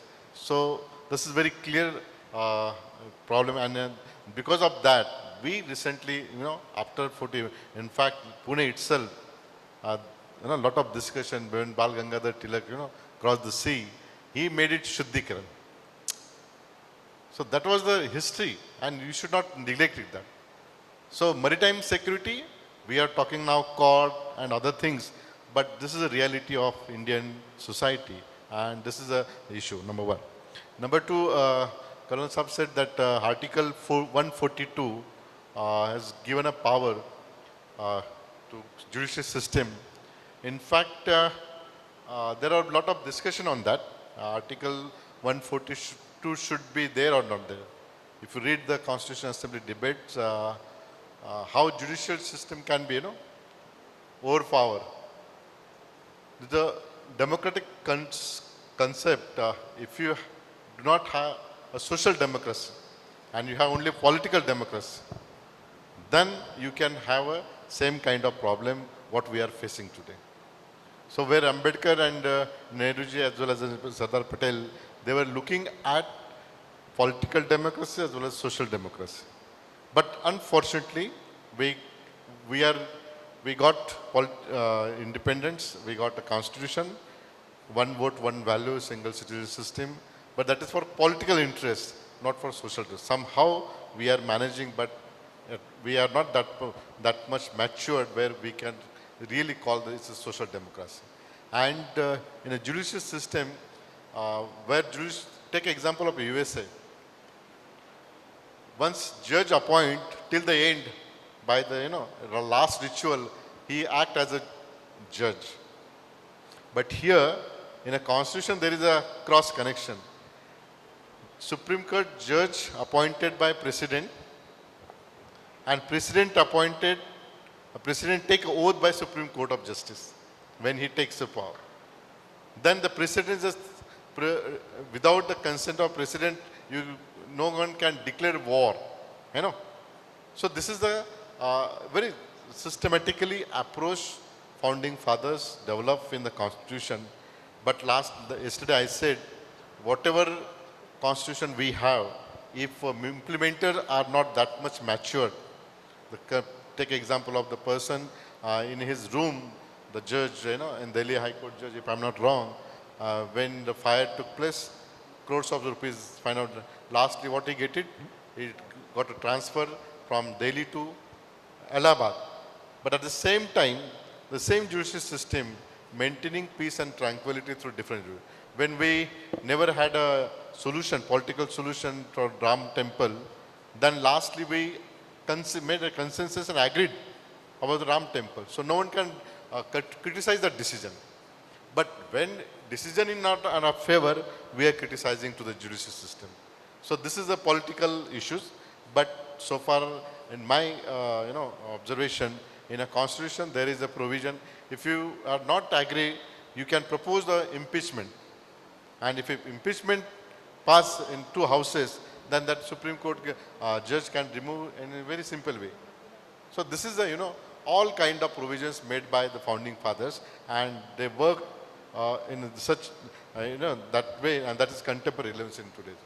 Lastly, what was the other question? What is the contemporary relevance of Sardar Vallabhbhai Patel?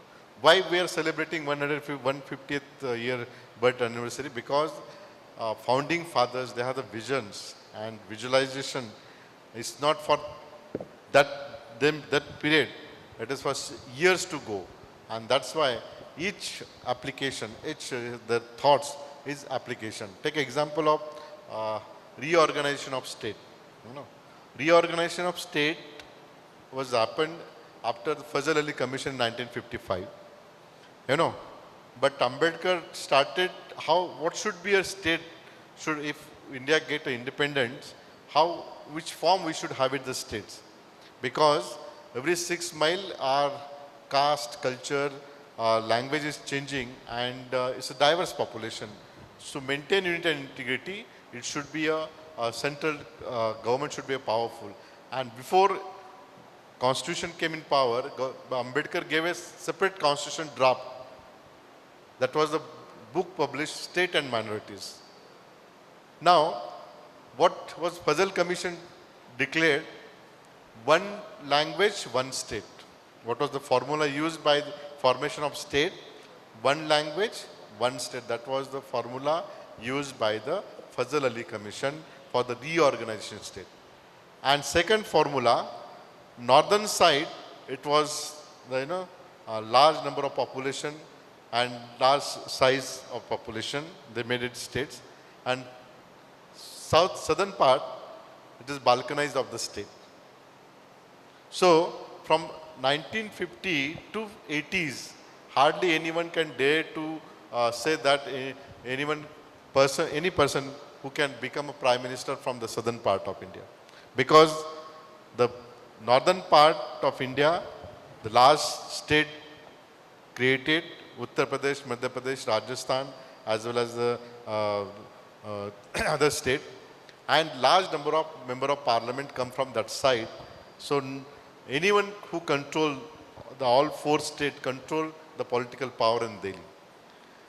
In a contrast, what Ambedkar said that if you need to real social democracy through the political democracy, what he proposed one language, many states. So in Maharashtra, he himself wanted to have a 4 state. Now Vidarbha movement is asking the separate Vidarbha. If you go to the Marathwada, is a dry districts even today, but they are demanding different issues. Vidarbha and Bombay should be a city state like a Singapore, and this is a Pashchim Maharashtra or Western Maharashtra. The same way he said that in Uttar Pradesh there should be a 3 state. Already 1 state created during the Vajpayee's period. Madhya Pradesh he proposed, the state Chhattisgarh he proposed, it was created.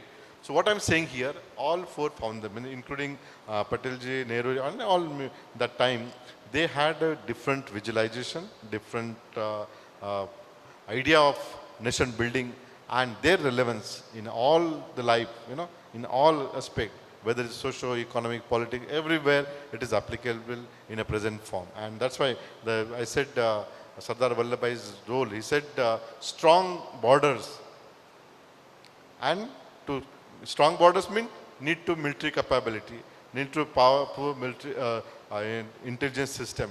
What yesterday we had a serious attack, after abrogation of the Article 370, everyone's in that dilemma, or they say that everything is going well in Kashmir. But other side, we got a reaction. So time, speed, accuracy is changing nature of terrorists, and they use that kind of weapon in their hand, and now we receive it. So we need to revisit that issues, particular when you deal with the contemporary issue.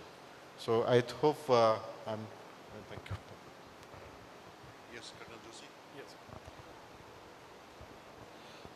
I'll be addressing the question on the vision of Sardar Vallabhbhai Patel.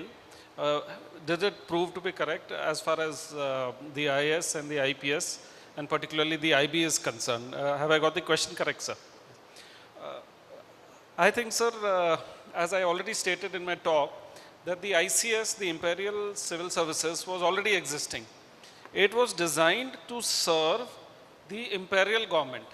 Primary task was to extract maximum possible taxes, maybe taxes on salt or maybe in taxes on road, any and every kind of tax. Their primary task was that. Their tax was to control their task was to control the population. The police was simply used to suppress the population. Now, reorienting this entire system to serve an imperial government, to in a way harass the government as against that, to help harass the people as against that, help the people. It is a mindset change. In the army, we call it drill and tartib. So certain units which have got a kind of a drill or tartib, it could be, the manner in which they are offering you food, or the manner in which they are welcoming you or ushering you. These are drills which have been set at the time of institution of that particular unit, and come what may, those drills don't change. It is a mindset change. So in case if it is the senior most person of the post coming and receiving the dignitary, it will be the senior most. But if the unit has got a drill that he will not receive at the gate but directly at the office, no one can change it. And that changing of mindset, it is brilliant that Sardar Vallabhbhai Patel was able to achieve and institute that slowly they were called civil servants and not civil services. The word servant itself gave an mindset orientation to the people, the IS lobby, that they are supposed to serve the people. That's number one. Similarly, for the police, which was used for suppressing, they started solving crime, controlling people. But what about the IB particularly? Did the IB change? So what has happened, the entire setup of INT has got fragmented in the country. So we have got internal INT, strategic INT, tactical INT, all has got distributed. So the defense forces, we deal with only tactical INT, which is in and around our posts and immediately across. The IB is looking at all the intelligence inside. We have got the revenue intelligence, which is looking at INT in a different fashion. We have got intelligence for narcotics, the NCB they are doing. And then of course we have got RAW, which is looking at intelligence 5 kilometer and beyond from the IB. That is the international bound. Now the Intelligence Bureau is responsible for all kind of activities within and very close to the proximity of this. Are they doing a good job? They are doing a good job. Certainly the kind of harmony which is there in all the intelligence agencies, IB is one of the key, particularly in places like the Northeast and the JNK. Their inputs are important. Are they failing? Yes, they are failing multiple number of times. Why they are failing? It is because simple reason of that wolf syndrome. INT is coming every single day.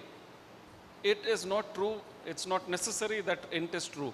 So that particular day, actual INT came and you failed to act, disseminate, or the person receiving from IB thought that this is a daily business, they are giving hint that today attack is there, today attack is there, so they don't take it seriously. Possibly because of this reason, it gives an impression that IB is not as effective. They are also very effective. They are doing their work very properly. So that's what I would say. Did he succeed in orienting? Yes. Has the system relaxed or got corrupted? That too is a fact, but that's the basic human nature. It will continue to happen. It will go through the cycles of improvement and down. Thank you.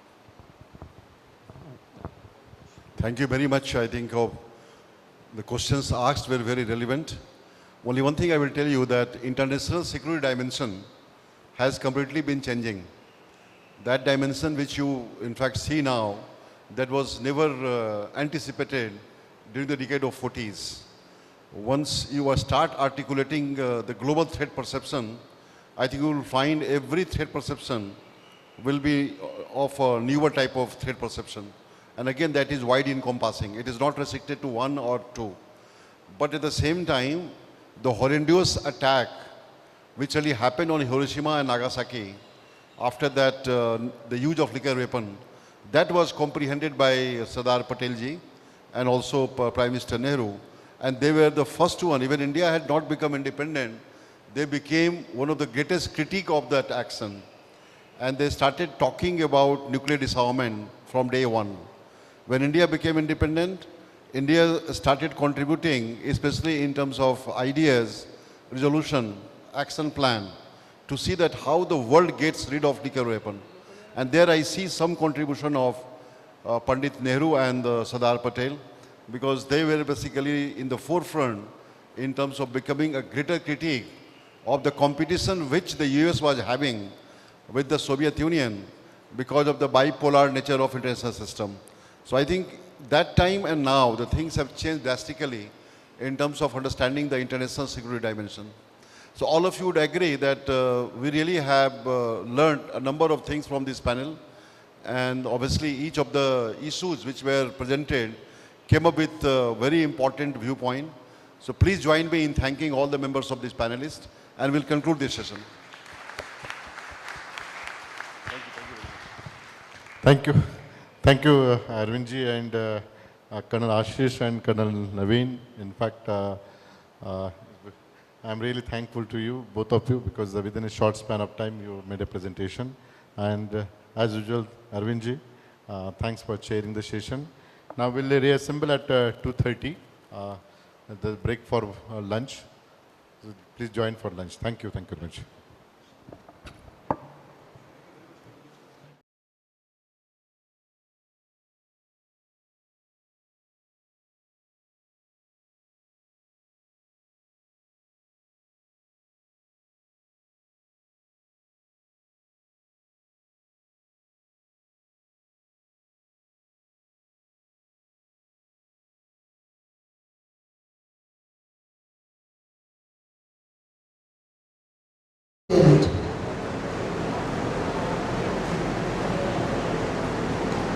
I request Professor Dr. Vijay Khare to felicitate our speakers, Colonel Rajkumar Chachara from Dehradun, Uttarakhand,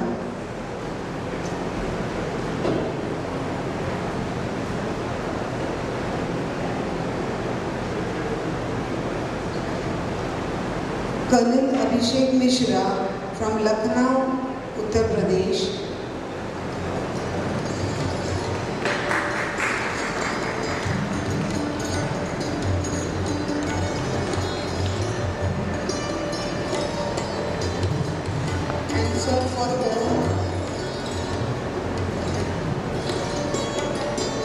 Colonel Abhishek Mishra from Lucknow, Uttar Pradesh.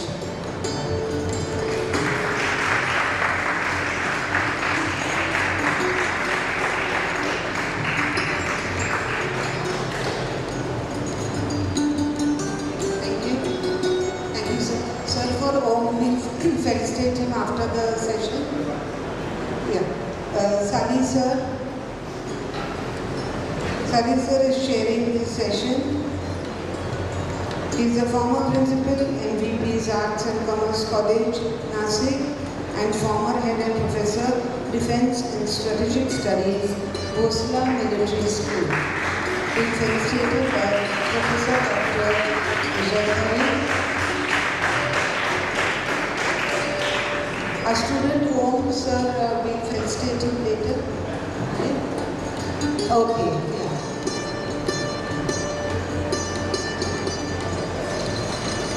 So we are proud of you at such a young age. I think he needs a big hand. He's a 5-year integrated course student, and I suppose he's the first student who's taken this initiative. Yeah, we are proud of you all. Thank you. I now request the chair, Professor M.L. Sali, to take over.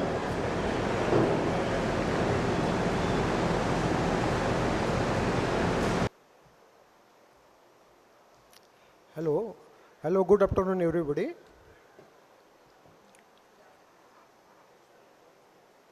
Now,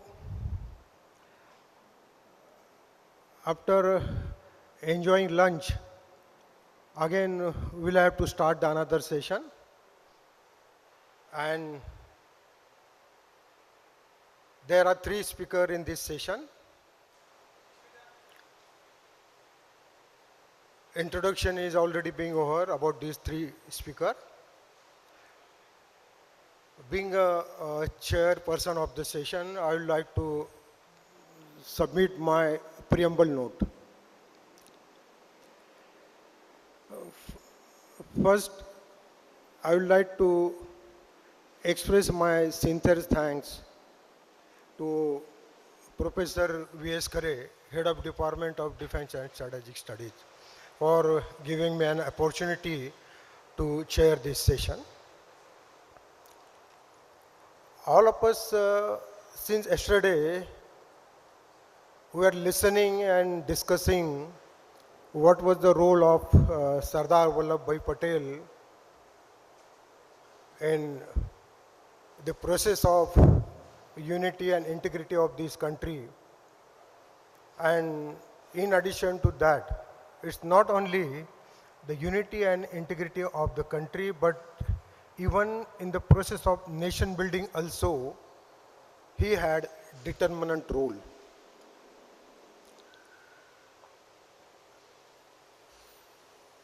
The most important task, that task was that India was scattered in numbers of principal states and kingdom, and how to carry out the program of integration, that was a great question mark. That was actually a very difficult task, and due to personal skill, diplomacy, skill of persuasion, and at last the use of military force. So somehow, very successfully, Sardar Vallabhbhai Patel, who had tried his level best to integrate the country, all these kingdom and principal states were emerged with main domain of India.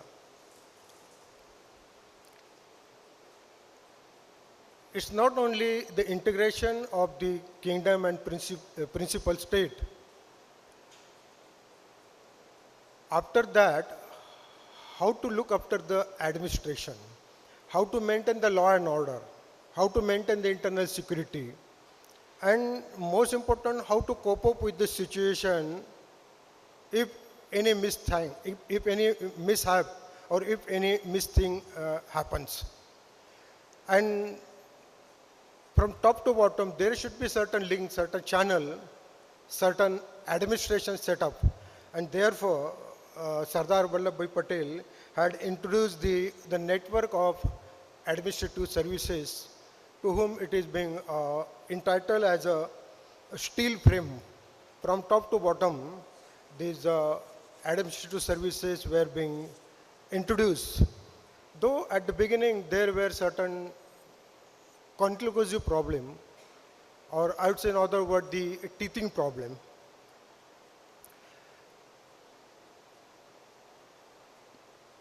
We discussed a lot I just mentioned. Now we're not going to discuss the same thing whichever we were discussing since yesterday. Now we'll have to discuss something, and this session is devoted for another title. What about the future? The future of the Patel legacy, that will be the main idea. This session will be mainly consisted on this aspect particularly. So this is very much clear that India having the diversity in terms of caste, creed, population, religion, and so on.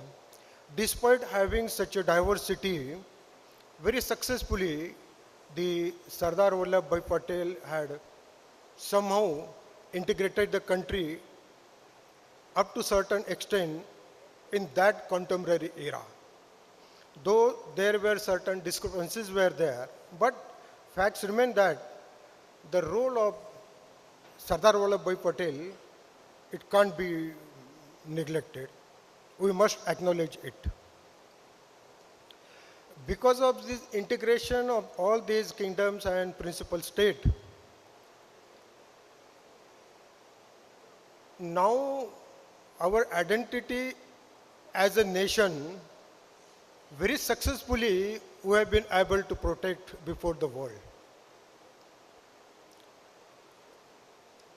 It was the 1947 that the country was partition. As an outset that we attended independence and the partition process it was started. So what happened during the partition? A lot of problems were there. Very successfully, the then Prime Minister, then Deputy Prime Minister Sardar Vallabhbhai Patel, Mahatma Gandhi, numbers of contemporary leaders, they had dealt with all these problems. But the most important thing was that how to carry out this process of partition. And that process of partition, it was dealt by Sir Radcliffe Award, or I would say Radcliffe Commission. How this partition it was carried out? How the delimitation and demarcation of Indo-Pak boundaries were carried out? A great question mark. It was expected that while carrying out the process of delimitation and demarcation of the boundary, so socio-economic, geographical, political factors supposed to be considered. On the basis of socio-economic, cultural, geographical factor, the delimitation and demarcation process supposed to be completed. But Sir Radcliffe, he was in very hurry, somehow to bind up, to complete this assignment and back to pavilion. That was his basic interest. And hurriedly this process it was done, and the consequences or I would say repercussions now we are facing. There were a lot of discrepancies in process of delimitation and demarcation of the Indo-Pak border. And nowadays, even today, still we are facing the numbers of challenges, numbers of problems from our neighboring countries, particularly even the Pakistan as well as the Bangladesh. As we are aware that the Pakistan, who claim that our Islamic civilization is totally different, and if both the Hindu and Muslim civilization remains together, remains united, so it will be very difficult to flourish and develop the Islamic civilization, and therefore, so on the pretext of two-nation theory, so the Pakistan created another independent state, what you call a theocratic state. You see the East Pakistan, the location of East Pakistan and location of West Pakistan, how it was different, how the geographical distance between these two same part of the same country. And the culture of East Pakistan, it was different culture, and culture of West Pakistan, it was a different culture. Culture is very important factor. And there were numbers of reasons why the East Pakistan separated, but one of the most important reasons, that was the culture. The culture of East Pakistan was totally different. And therefore, the East Pakistan separated from West Pakistan. That's another episode, need not to discuss here. Over and above our identity as a nation, despite the diversity in caste, creed, religion, language, still we are united and we hold our identity as a nation. And the important factor, the important tide, okay, the important thread is the culture. Through this culture, we are bound together within one single identity, and that is a nation, and still we are the nation. So there were numbers of demerits or lacunas, or I can say the drawback, or discrepancies being left during demarcation, and you can say the process of integration of all small kingdom with the main domain of India. And certain discrepancies, or I would say the drawback, has certain implication, the long-term implication, and all these long-term implication we are facing nowadays. Take the case of northeast region of India, Manipur. All of us were very much aware that how the issue of Manipur is one of the burning issue. There were numbers of reasons, variety of reasons, but one of the most important factor that Manipur also, it was one of the independent kingdom once upon a time, and Manipur also, it was merged with the main domain of India. So apart from all these difficulties, we continue our process of development and identity as a nation. So you will find simultaneously the process of development were being continued. Our country was a subject of severe scarcity of food. So green revolution, it was succeed. White revolution, it was succeed. Blue revolution, it was succeed. And apart from all these revolution, we attended the satisfied progress and continue the quest to attain the satisfied progress. And even we conducted the nuclear test. So apart from all these pursuit to become one of the power, so one major event, it was occurred during 1974, that was the PNE, Peaceful Nuclear Explosion, we conducted. And we shifted from our identity as a soft power to deterrent power. So this is the just randomly journey of our country, the journey of development from 1947 to onward. The main issue is that what about the implications of this integration with all these small kingdom and principalities with the main domain of India.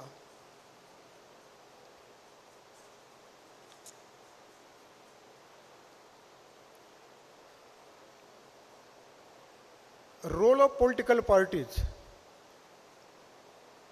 What was the role of political parties since independence of the country?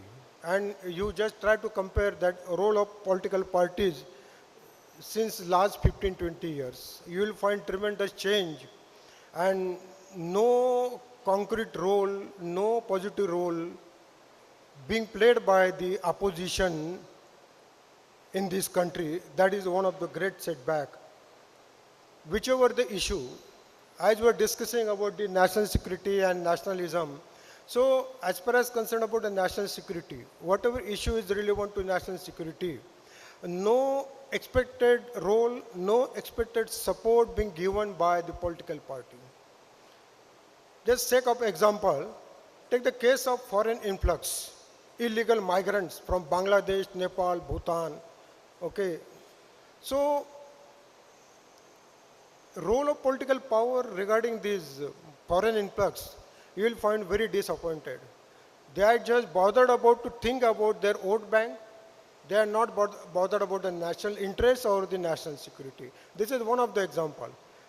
I'm aware that this is not the platform to criticize and to quote the numbers of example. I just given the hint that role of political parties, appeasement policy, lot of development being taken place in this country.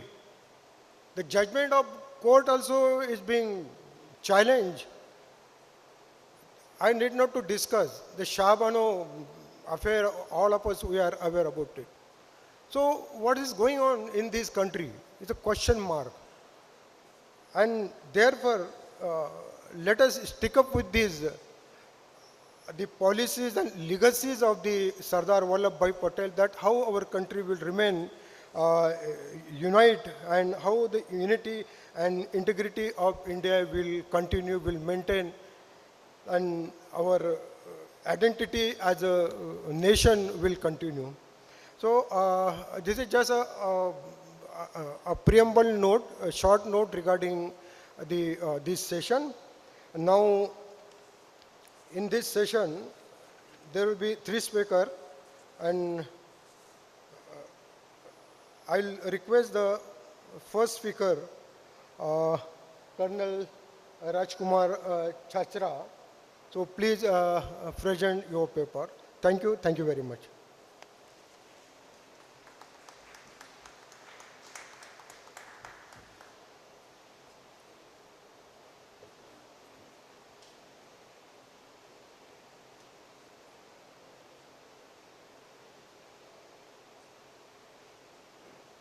Stage right. Let me just briefly, for 2 minutes, for the younger audience who were joined late, take you back 85 years back.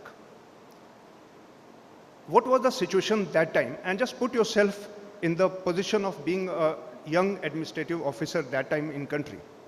So India is divided into 30% today, sir has mentioned, 30% in the princely states and 60% of those British Indian parts. There is a whole range of issues. All over the world is changing to the new global order where USSR is emerging a new threat. World War II has finished, and a whole lot of Indian issues, starting from unemployment to economic backwardness, 80% land with 20% of people, and biggest challenge that time was the communal issue, apart from those princely state unification. And today, you have constitutional and institutional framework to deal with any issue which is related here. That was the time there was nothing. It was under production or under consideration by Dr. Babasaheb Ambedkar Sahab and his team. So there was nothing. There was no institutional framework under which anyone can work. And that was the time when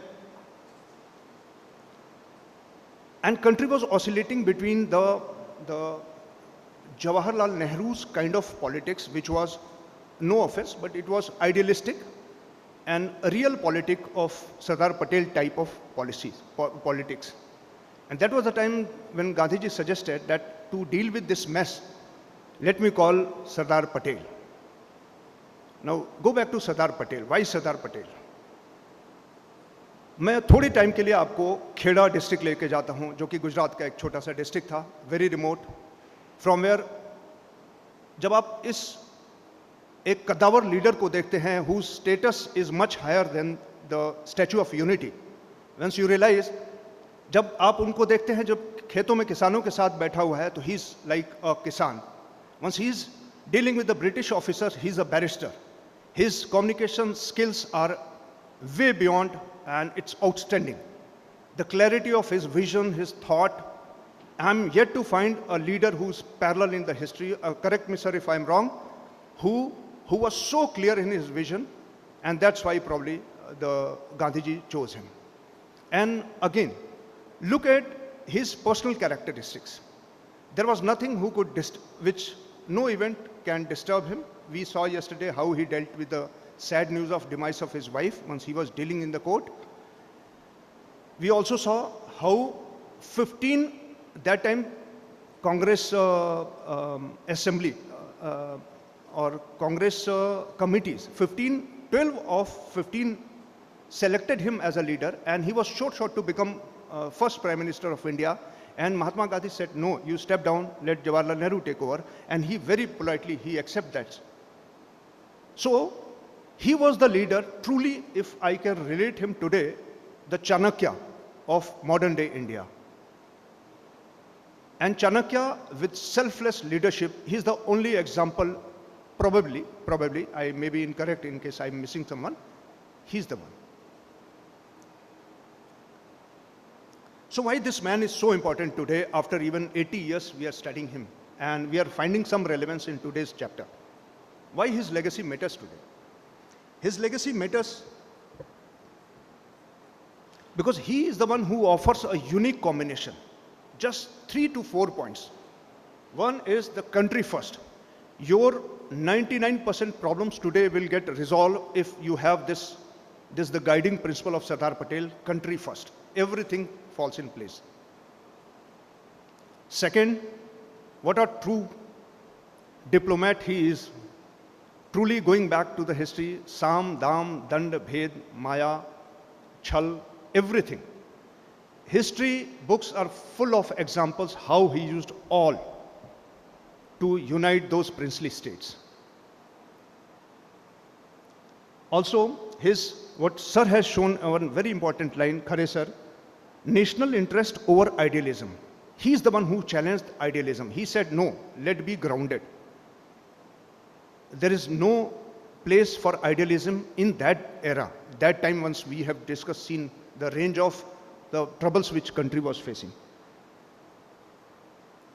And finally, his nationalist vision with so much of clarity. I am yet to find one example in history where he had to go back to the table and revert his direction or whatever he has passed. So once decided, he'll go all out. He'll go hell for the leather to achieve that.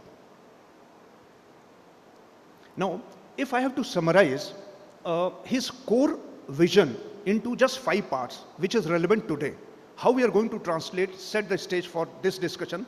One is that he always advocated, he saw that how India is divided into various princely states.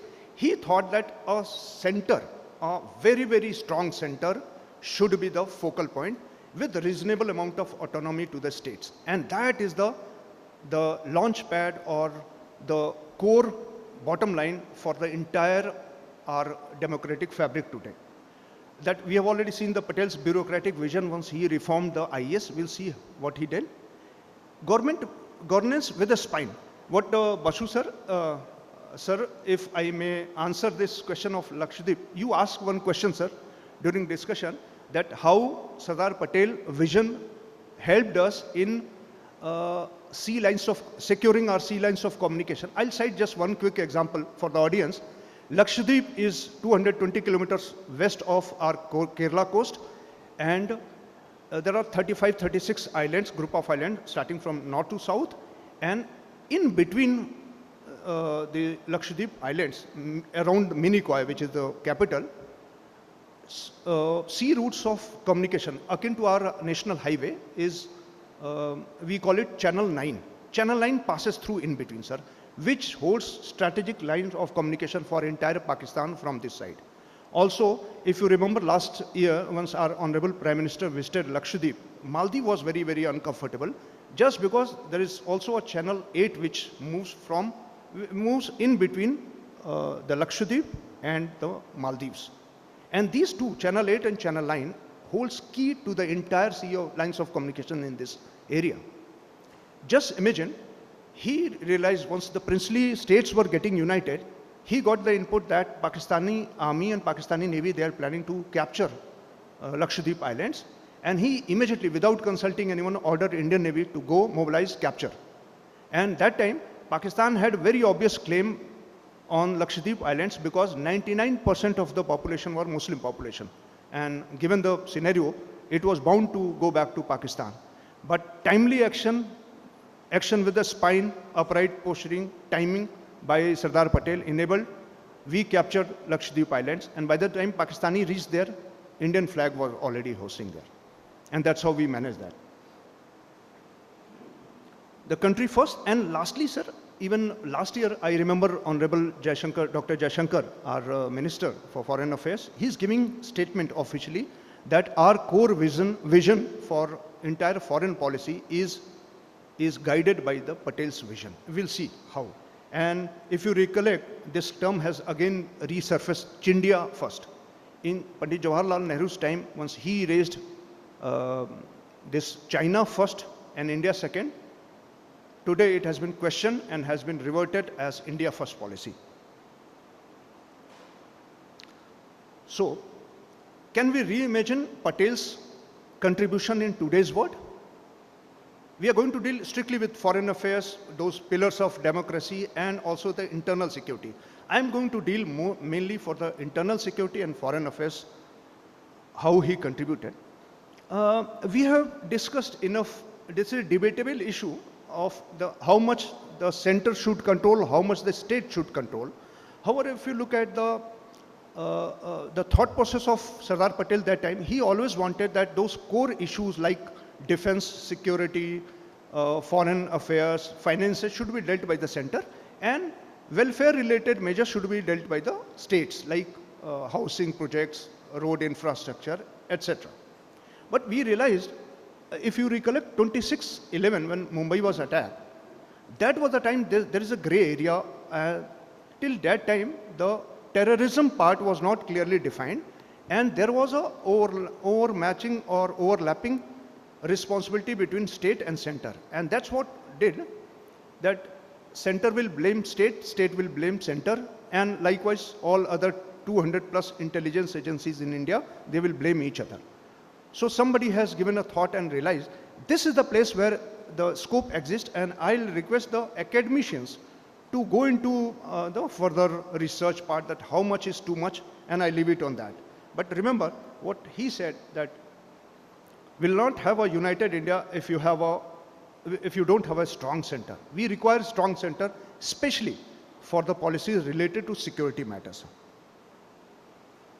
Now, sir again asked a very, very pertinent question.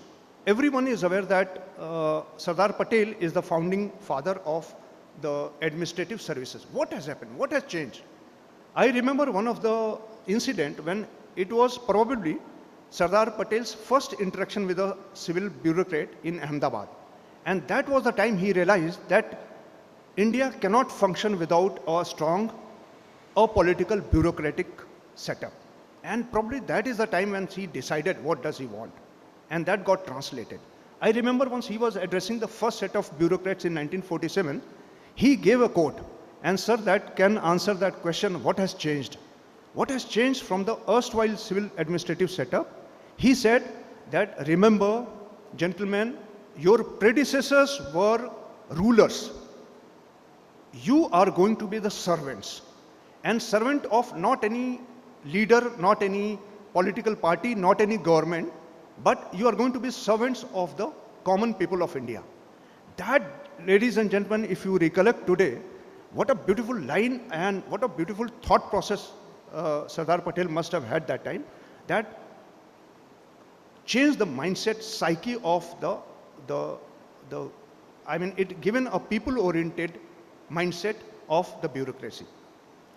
Today, if you look at the bureaucracy, scope exists. What Sardar Patel wanted them to be apolitical, competent and upright. And today the mission Karma Yogi, which is the present government agenda point to refine this service structure, they are going for the rule-based to the role-based role for the civil bureaucracy. Also, sir, I'll give one example. This service, what Sardar Patel has envisioned and what is today running the entire country, all said and done, is the only example in the world. There is no parallel example which can be given. And what a democratic setup he suggested. 2/3 of all bureaucratic appointments, IAS, IPS, in a particular state will come from other states. So you'll find a person who is coming from Chennai is managing a district in Leh Ladakh. A person of Maharashtra is going and commanding a district in Bihar.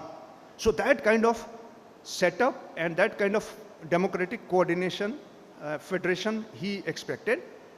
And this is the only place where the bureaucracy is being selected by the center, trained by the center, and being placed by center to the states. So this is one of the healthiest structure which we have, which should be utilizing and capitalizing on that, so that the regional aspirations are also met and the federal aspirations are also met at the same time.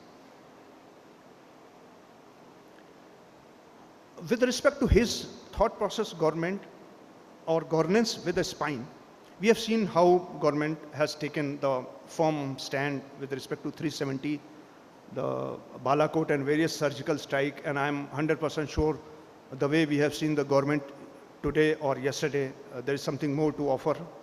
Soon we'll hear the good news. The remarkable part which the present government has done, or the set of government, I'm not just discussing about this government, carrying forward the vision of Sardar Patel is infrastructure development towards the border. If you recollect what the previous speaker had mentioned, that Sardar Patel wrote a letter of Chinese aggression, and he suggested that we should develop the border area infrastructure. And this is the time when you must have seen the development. It also changing the mindset. You remember first day, Mana village in Uttaranchal is always referred as the last village of India, last village of the India. But now it has been renamed as the first village of India after Prime Minister moved to that place. This set the inclusive mindset of, no, this is my first village. Likewise in Arunachal, in other places of northeast and bordering Nepal, this is happening. And his vision, take the path of duty, everything will fall in place. Now, the most key issue, probably this is the second important part, is internal security. We have seen the range of the troubles which country was facing that time. Now, every new threat requires a new approach. That time, terrorism, cyber threats, these things were not in order. There was no, a requirement for looking from that point of view. Only issue was the communal tension. And I'll quote one of the example. Once, it was before his death, it was the last act which he presented in the parliamentary committee. That was Preventive Detention Act 1950, which successive government carried on till next 19 years, just to deal with the communal issues and kind of the misinformation which was prevalent at that time. That was the time, ladies and gentlemen, and if I can quote Sardar Patel's statement, he said, I couldn't sleep for more than 7-8 nights to form this law. And he himself was so well aware of the ground realities, how this act is going to be acted upon. Till the time it reached to its pinnacle and the misuse, any act will be subjected to misuse after some time. Of course, that's why in legal terms they call it sunset years. So after the sunset year of 69, then the whole lot of SPA and National Security Act, TADA, POTA till 2004. POTA was repealed and Unlawful Preventive Activity Prevention Act came. What I wanted to highlight here, sir, I am from the defense background. You'll be surprised if I tell you there was no provision in India to declare a person as a terrorist till the UAPA Act 2019 was implemented. This was the first time. So what was the implication? Implication was a set of people will make a terrorist organization. There was a provision to declare an organization as a terrorist organization. However, the moment the government used to declare that organization as terrorist organization, like SIMI, they will change the name of the organization. The entire hierarchy will shift to some other place. So that was a detrimental factor for national security. And thankfully, government has taken a call. And now as part of Unlawful Activity Prevention Act 2019, you can declare a person a terrorist. Now, if I can draw his vision today, every attack on unity of India, remember, unity of India, he never said on a particular state, that mindset that earlier, if the senior people who are sitting can recollect, earlier we used to call Mumbai has been attacked by terrorists, Jaipur has been attacked by terrorists. There was nowhere mention that the country has been attacked. Now probably the mindset is changing, and it should change. Any attack in the country is the attack. Any attack on any state, any place, any community is attack on the country, and that should be the inspiring lines. One more important issue, what Sardar Patel envisioned that time, which is again matter of academic interest, sir, and we must have some kind of more research on this, is the misinformation. Sir, today with a plethora of information available on the click, we have all the details happening in Kashmir. Today at the click it is available, what I can see. That was the time where the news used to spread through rumors and also through newspapers. I remember two incidents, sir, where he identified the ill effect or ill impact of misinformation. Today, trust me, if you ask me from security point of view, I'll say that the misinformation today is the bigger threat than the terrorism. Because terrorists, you know who is the terrorist. That what sir suggested, that Shatru Bodh, we know Shatru, who is our Shatru. But we don't know who is our Shatru in case of misinformation. Inadvertently, we all are Shatru in that. Once we forward any misinformation to a group and we cause the damage. You remember during COVID times how the North Indians mass exodus took place in Mumbai and a lot of killings took place. You remember how one shot of misinformation in Bangalore resulted into deaths of number of Assamese students. You remember those incidents in other places of the country. I'll not get into that. But this threat was envisioned by Sardar Vallabhbhai Patel that time. And two incidents I'll quote. One is the Delhi riots during the transition period of the movement between India to Pakistan. And that time, he not only stopped that misinformation, which was published in the newspaper, but he also ensured that this newspaper is banned throughout. Also, once our Mahatma Gandhi was killed, that was the time then there was a misinformation campaign for the Ajmer, for the, I don't recollect his name, but probably that Nizam of, I can't be saying Nizam, but the Prince of Ajmer, he was the one. People started looking for him to kill him because his name was also involved in the assassination of Mahatma Gandhi. And that was the time he understood. He sent his police and got him Nazarban. He got him back and placed him in the secure place. This is the thing which today I think that cyber threats, misinformation and terrorism act together, which is detrimental for our internal security. And to deal with this, all these issues, I remember his only quote that do deal with them with strength and with clarity. My last point is, we have discussed enough of the foreign policy, how he shaped that or assisted in shaping that. But just imagine a time once China was militarily interfering into Tibet, and that time Tibet was the buffer state between India and China. He was the only one who envisaged that this is not just internal situation happening or internal development happening in China. He said this is Beijing's much more expansionist agenda, which we should be worried about. And I think 1 month before his death, Sardar Patel wrote it to Jawaharlal Nehru, and the essence is, he said that we must develop our border infrastructure, including in Nepal and Sikkim areas, so that we are not surprised, caught by surprise, exactly. And unfortunately, this vision was denied by Pandit Jawaharlal Nehru, and he said that it is unusual suspicion. Just last example, sir, if I can quote, on the view file, if you see two photos, one to the right, one to the left. The right one, where you see, is the new India. YouTube is full with, I commanded my unit in the one of the challenging environment of Chinese border, we had seen them, how they work. Now they also see how we work. That transformation comes from the backing of people, the common people, the economy, the hand-holding by the government.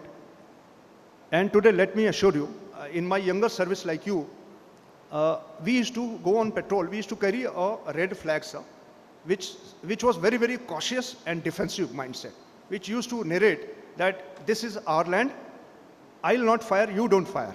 I'll leave, you leave. And then we used to wait for this golden opportunity to happen. Once they leave, we'll leave.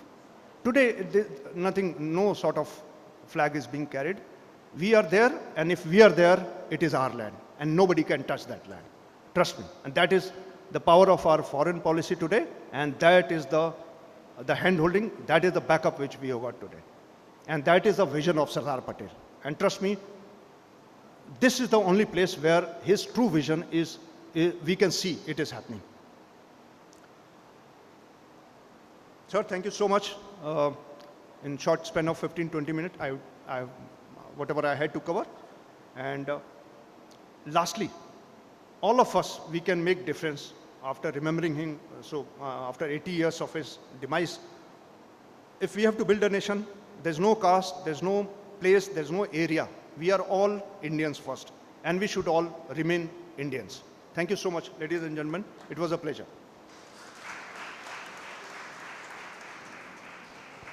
Thank you very much, Colonel Mishra. Now may I request Colonel Chaga to present your paper. Esteemed professors, dear colleagues, dear students, Gen Z students, so we all have been hearing about Sardar Patel's life and legacy since yesterday and also today. And all the speakers before me have covered all the points. So today's topic is reflecting on Sardar Patel's legacy and future implications.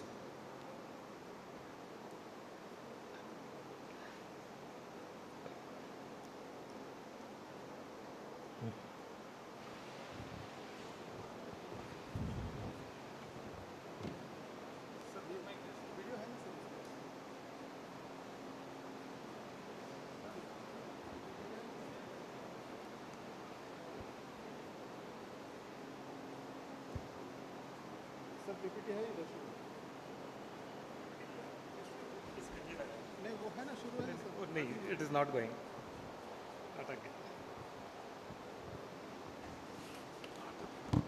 Please bear with me, last 30 seconds.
Is it visible?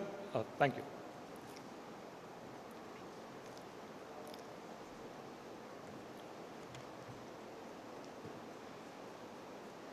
Okay, I wanted to show you a song and a video, which we will do it so at the end. So now, why do we study about a person? Why do we study about history? Because history will always repeat itself. And we will always draw inference from a person's life. So we have all seen good points of Sardar Patel's life, which we will take forward in the future. First, his legacy of sacrifice.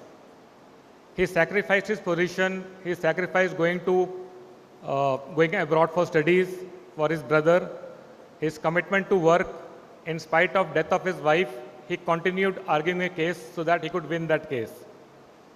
he agreed to work under Pandit Nehru, whereas Muhammad Ali Jinnah refused to work under Sardar Patel. So these are the imperatives. And something very important, they say that every Gujarati is good in finance. That if you give a chance to a Gujarati, he will always go and see something in financial world. But Sardar Patel happens to be the only Gujarati we all know who refused to become the first finance minister of independent India. And he said it is going to be Home Ministry and nothing else. Why so? Because he knew that the only way to control and achieve what he wanted was through that particular ministry. He had enmity with Subhash Chandra Bose, but did not carry this forward after his demise. Went publicly to Calcutta, met his elder brother, organized a public meeting, extended all help to that family, which in today's world would any other politician do? That is a big question. So, and now when he met all the civil servants, what did he do? He says all those who want to go back to England can do so in a gradual manner. But he did not remove any Indian IAS officer from the post. That was the biggest takeaway, because country had to function. His past action, we are only talking about the legacy part.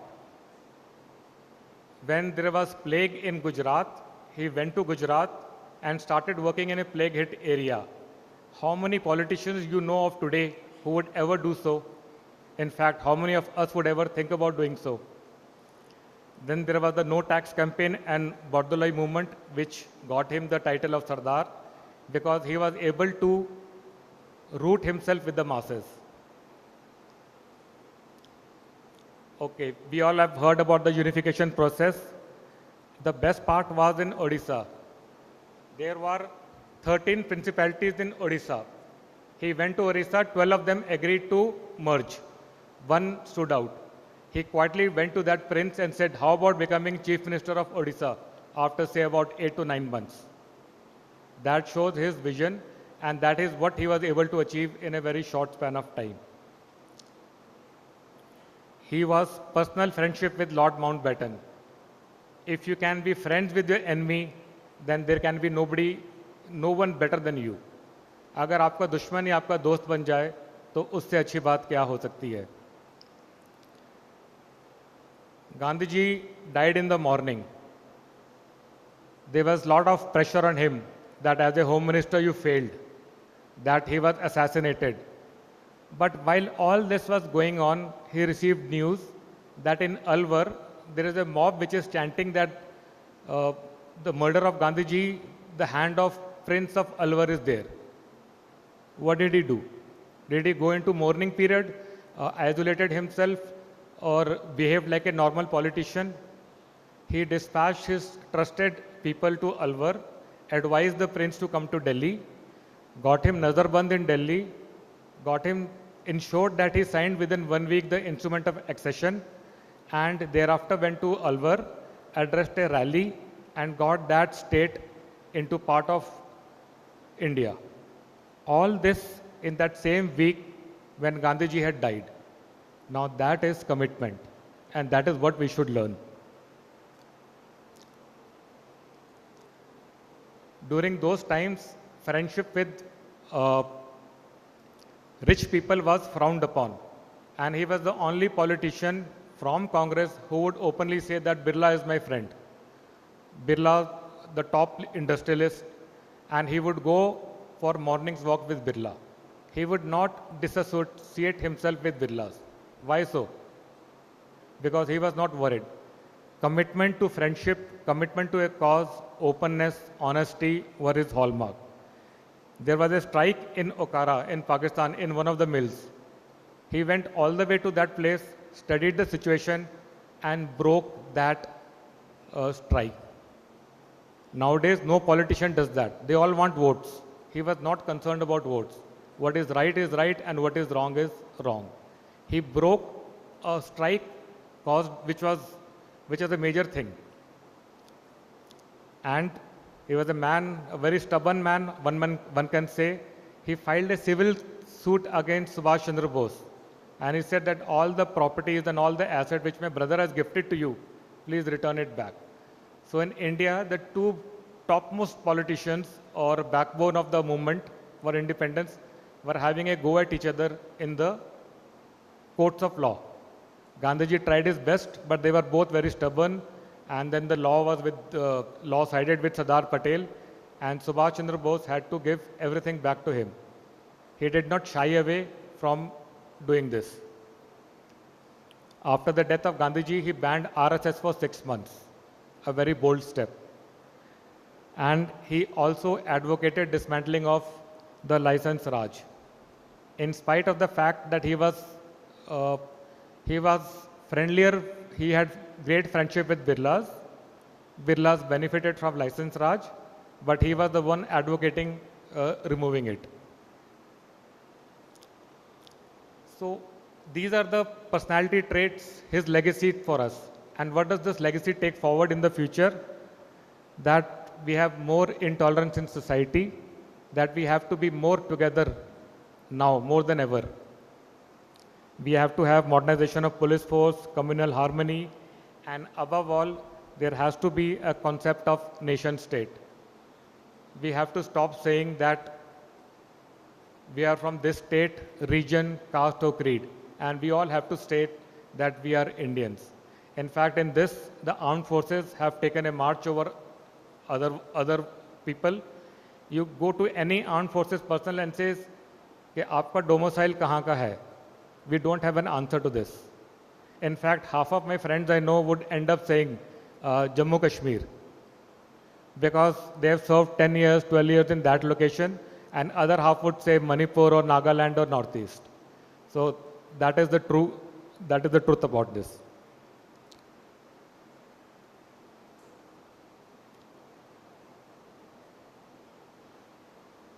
Okay, for Gen Z, you may relate to this. Watan ke aage kuch nahi, khud bhi nahi. Now, who will answer the question? Who said this? Which movie? And Alia Bhatt? Yeah. So Alia Bhatt said this, but today you neither can see Shah Rukh Khan nor Alia Bhatt, unfortunately. So always remember, Watan ke aage kuch nahi, khud bhi nahi. At this note, I will end. Thank you so much.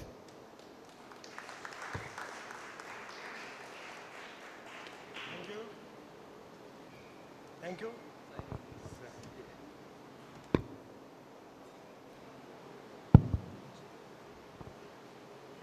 Now, student from 5-year integrated course, Mr. Om Mailkar, will present his paper in a very brief manner. Mr. Om Mailkar, please. Yes.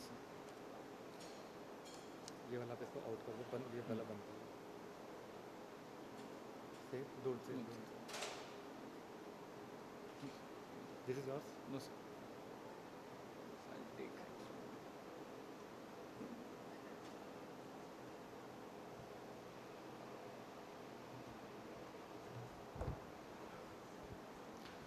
Good afternoon to all.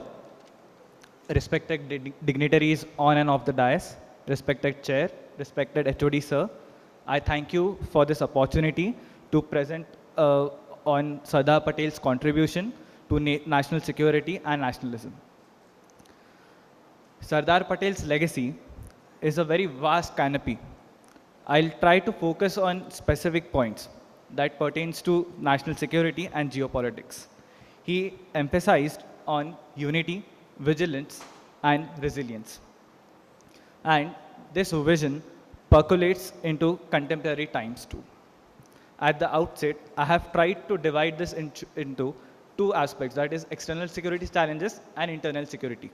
In external security, I would like to focus on China, which was one of the very largest part which he predicted. Secondly, on the neighborhood. Third, geopolitics. And I would also give a brief account of internal security challenges pertaining to terrorism, insurgency, left-wing extremism, and emerging challenges such as cybersecurity. So China is a emerging and a very global dominant power as we see now. But it accounts for this power through its syndrome, that is the Middle Kingdom syndrome. This Middle Kingdom syndrome is a worldview rooted in belief that China is a center of global civilization and destined for global dominance. This mentality shapes its expansionist policy, including persistent border disputes and effort to assert control over strategic frontiers, such as in the northwestern borders, to secure emerging markets and advantage locations. India and China share a 3,488-kilometer long border, which is divided by a McMahon line. This line was drawn through a tripartite conference between British India, Tibet, and China. But since 1950s, after the occupation of Tibet, China has been constantly contested this line. China occupied some part of this line and subsequently led to the 1962 war border. After that, the line of actual control remains a militarized and disputed frontier. However, Patel had a foresight of this Chinese aggression. Into his letter dated November 7, 1950, to the then Prime Minister, he made certain observations and suggested some measures which were still relevant to the contemporary time, especially after the 2020 Galwan Valley clashes. I quote Patel, "Chinese irredentism and communist imperialism are different from expansionism or imperialism of Western powers. The former had a cloak of ideology which makes it even 10 times more dangerous. The danger from north and northeast therefore becomes both communist and imperialist. While a Western and non-Western threat to security is still prominent as before, a new threat has developed from the north and northeast. Thus, for the first time after centuries, India's defense has to concentrate itself on a true front simultaneously. Our defense measures have so far been based on calculations of superiority over Pakistan. In our calculations, we shall now have to reckon with a communist China in the north and in northeast, a communist China which has definite ambitions and aims which does not in any way seems friendly or disposed towards us." This lines or this para may seem very familiar after the Galwan Valley clashes, but let me tell you, this was written in 1950. Many decades before that clash happened and before which the China has came into light. He also suggested some of the measures. Particularly, he mentioned 9 measures in the same letter. First, a military and intelligent appreciation of Chinese threat to India, both on frontier and internal security. B, an examination of military position, such as redisposition of our forces as might necessary, particularly with idea of guarding importance to routes and areas which are likely to be subject of dispute. An appraisement of strength of our forces and, if necessary, reconsideration of our retrenchment plans in army in light of the new threat. A long-term consideration of our defense needs. My own feeling is that unless we assure our supplies of arms, ammunition and armor, we should be making a defense position perpetually weak, and we should not be able to stand up to the double threat of difficulties both from west, north and northeast. These were his words. In the recently happened 32nd and 33rd meeting of Working Mechanism for Consultation and Coordination between India and China after the border affairs, in the both you will find the similar lines and similar views, which shows that his vision was beyond time. Now I'll come to the neighborhood. And in neighborhood, I call India as an island of rationality, because India currently finds itself in a region which has marked with instability. From Pakistan with its military and political debacle, Sri Lanka facing severe economic crisis, Myanmar with a military junta on its rule, and Bangladesh with a new regime, and from Nepal where the monarchy and the democracy is fighting. This makes India a principal and a constitutional democracy in the South Asia, and also the whole and sole voice of the South. Given this context, India's foreign policy is characterized by strategic vigilance and pragmatic engagement. Patel once said, "It will be folly to ignore realities. Facts take their revenge if they are not faced squarely and well. That shows that although we have many undemocratic regimes in our neighborhood, but being idealistic and not engaging with them is not the option for us. Drawing inspiration from Patel's approach, India adopts a real politic, which Sir also mentioned, stance prioritizing national interests, maintaining flexibility and engaging with all regimes in its neighborhood, regardless of its political character. This might happen through track 1 or track 2 diplomacy. Recently, we have seen Foreign Secretary met with acting Afghan Foreign Minister Amir Khan Muttaqi in Jan 2025. In April, Prime Minister Modi met with Chief Advisor of Bangladesh and also Janta Chief of Myanmar. This is to safeguard its security, economics, and geopolitical interest amid regional volatility. Geopolitics, my friend. The Russia-Ukraine conflict had revived Cold War era dynamics, effectively redrawing divisions between opposing blocs, signaling a return to great power competition reminiscent of 20th century. This renewed polarization has compounded by escalating conflicts in the region, notably in the West Asia between Israel and Hamas, or also the Houthis rebels, which have made ruckus in the sea lanes of communication passing from the Red Sea. In this very disputed or a very difficult, challenging position, India has to face multifaceted challenges. Patel's pragmatic strategy, centered on prioritizing national interest and fostering strategic alignments, emphasizes resilience and adaptability in facing uncertainties. For example, the successive abstentions in the United Nations Security Council, prioritizing our friend Russia, reiteration of the two-nation theory in the context of the Israel and Palestine issue, securing sea lanes of communication through Operation Sankalp by Indian Navy, and increasing cooperation in BRICS and G20, at the same time representing Global South in international forums. After that, let's come on to the internal security challenges. The most uncertain and most difficult challenges that we face today are terrorism, insurgency, and left-wing extremism. These asymmetric warfare are a part where a certain non-state actor with a minimal resources try to make a bigger or a louder stance. This reflects through many policies. Yesterday also we have seen the gruesome attack on our civilians. In this light, where terrorism is a prominent example of such tactics, for example, the Pakistan's Bleed India Through 1,000 Cuts policy exemplifies the asymmetric warfare by supporting non-state actors. Another aspect is the militancy in the northeast or the insurgency in the northeast, where separate militias with linguistic, ethnic, or some religious identity gather themselves and try to pose a political front in front of the government. And the left-wing extremism. I come from a place, Gadchiroli, which has been affected from decades from the left-wing extremism. And I have seen myself the lack of development, which has a resultant of that. I would not say a cause, but also a resultant because of that. In this light, Patel's pragmatic view and how he approached the stick and carrot approach while uniting the India, while integrating the India. For example, I will leave the stick approach with our respectable officers. I'll try to focus more on the carrot approach. That is, through peace talks, through confidence building measures.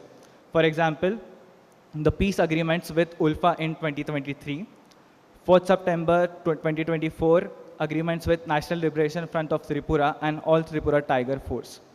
And I will also bring some of the examples such as from my own native place, that is Dada Lora Khidki program.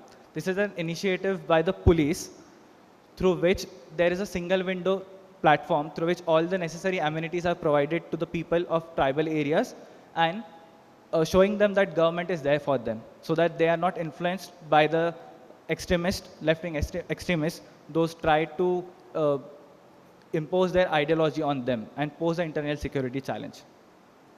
Last but not the least, I am a Gen Z. I use phone 24/7 and so does everybody else. And internet has been an integral part of life. This brings, as Sir also mentioned, the challenge of misinformation and at large the cyber security. Internet has also fundamentally transformed our daily lives, becoming an essential basic utility like water and electricity. It has revolutionized communication, work, education, entertainment, and commerce, making everyday tasks more efficient and interconnected. However, digital integration has altered introduced significant vulnerabilities. High-profile cyber attacks, as those on AIMS Delhi Internet Railways, has exposed sensitive personal data, highlighting serious risk associated with widespread internet usage. Cybersecurity remains a critical and evolving challenge. As emerging technologies like AI, machine learning becoming more prevalent, they bring both opportunities and new threats.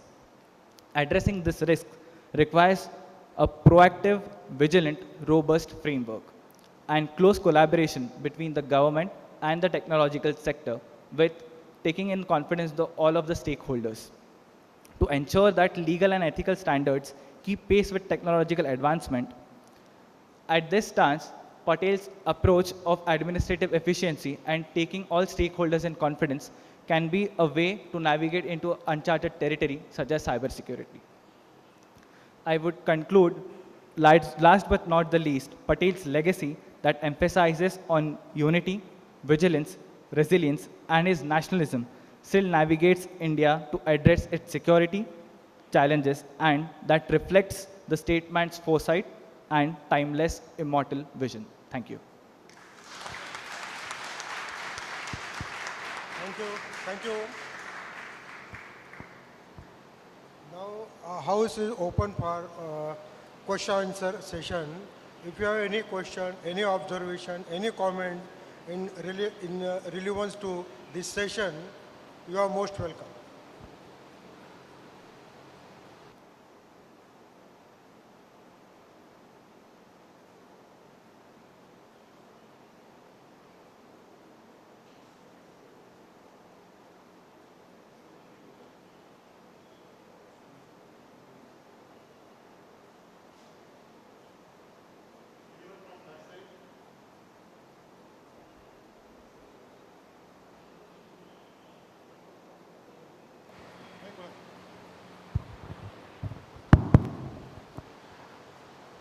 I thought anyone from backside, student, one or two questions?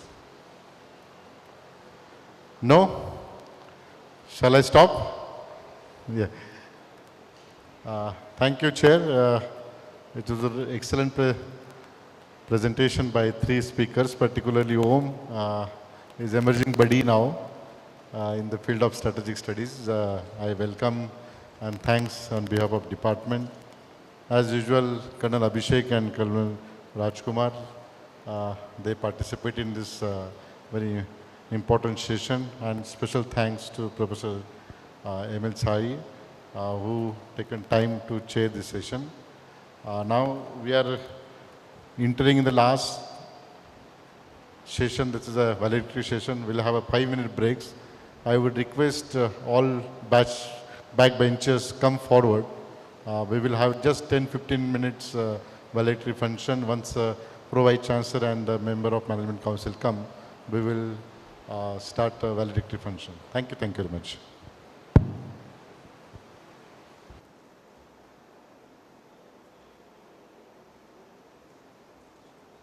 Chancellor with us this afternoon, Dr. Parag Kalkar.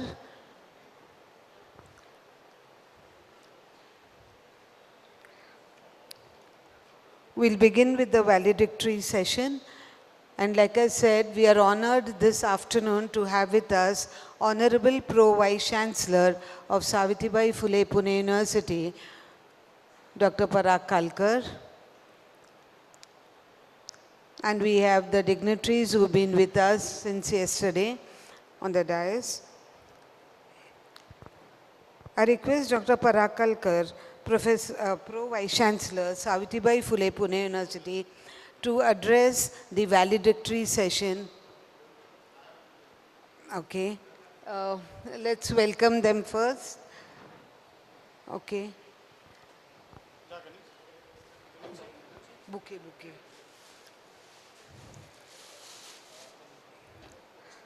Professor Dr.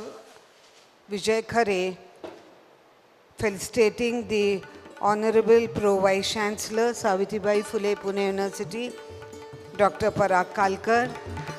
We are fortunate to have you with us, sir, for this valedictory session. Thank you.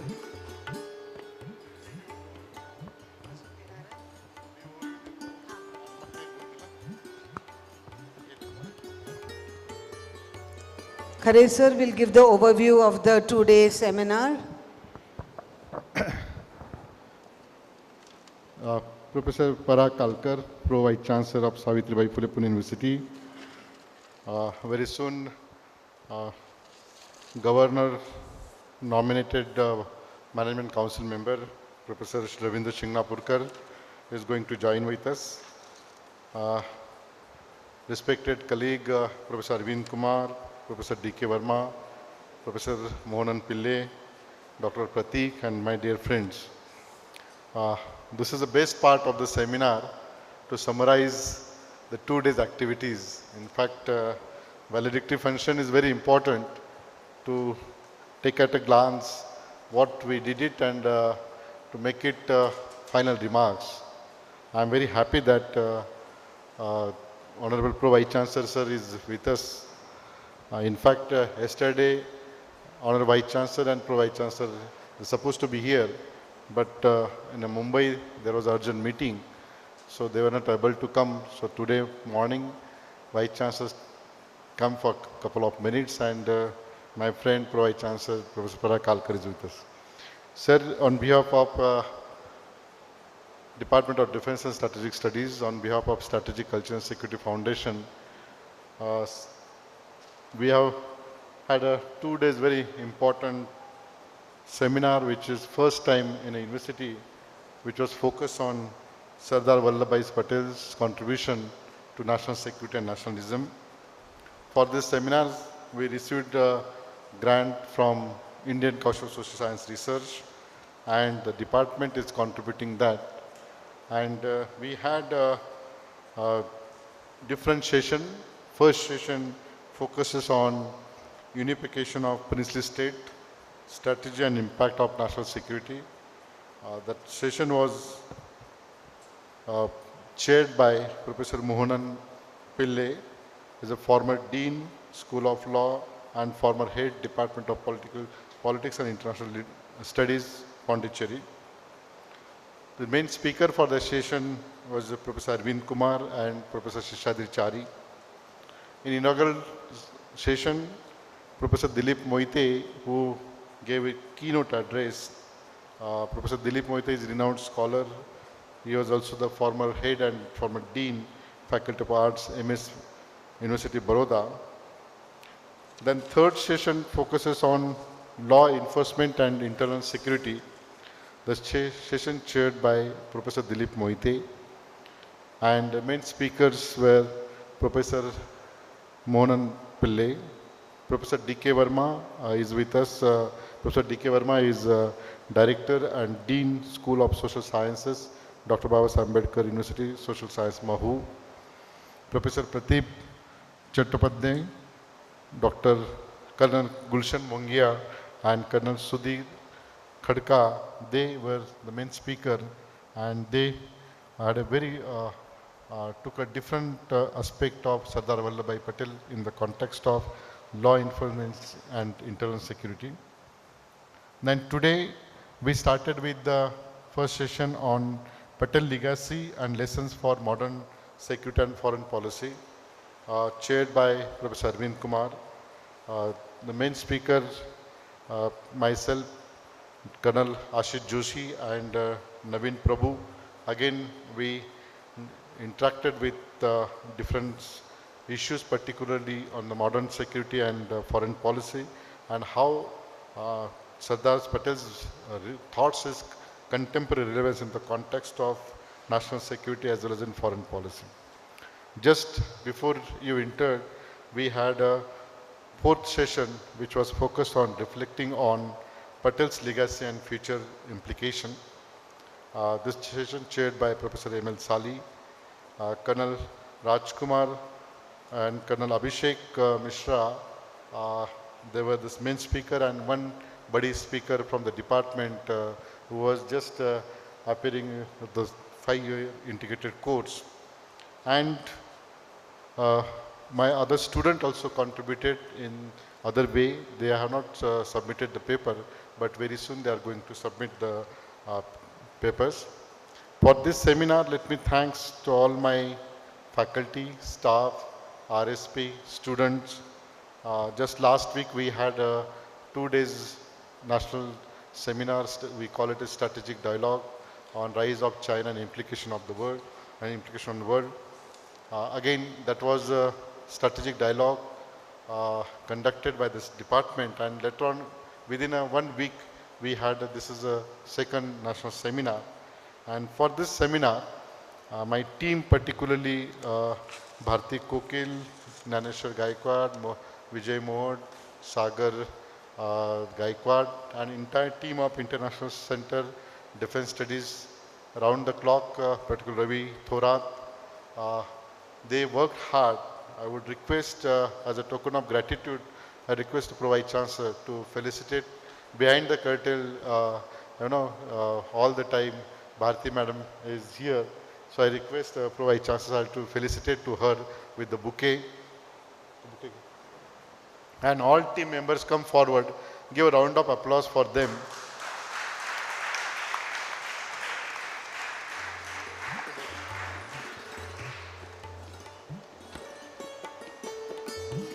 Naneshwar, Ravi, Sagar, you come. In fact, he's the staff, but he is making our, all pictures, he is collecting, compiling. Vijay Mohod, all staff members, Swami, Ganesh, who is the, please, come forward. Shekhar, Uttekar, where are they? Please, go ahead.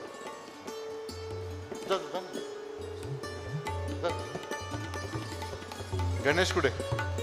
Ganesh, give a round of applause.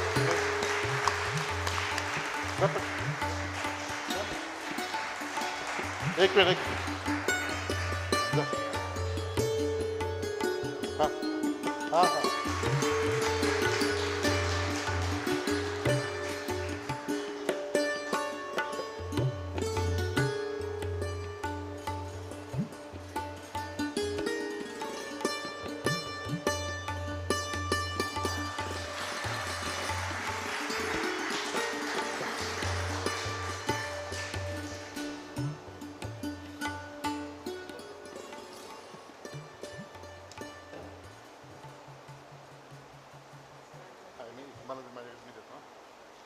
I said a few minutes back, Honorable Member of Management Council, nominated by His Excellency Governor of Maharashtra, Sri Ravindra Shingnapurkar. Give a round of applause for him. In fact, all the time he supported to all activities which carried out the department, our center. Sir, on behalf of department, I welcome you with the bouquet. Ravi, Dr. Ravi, is it? You can felicitate to Singapore. Sir.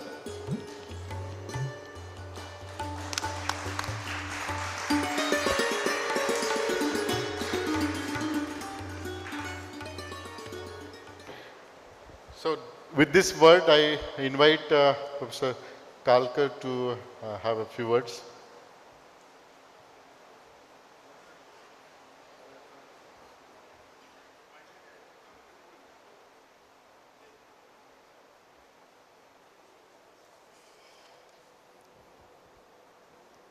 Very good afternoon to all of you. The wonderful audience who is present for 2 days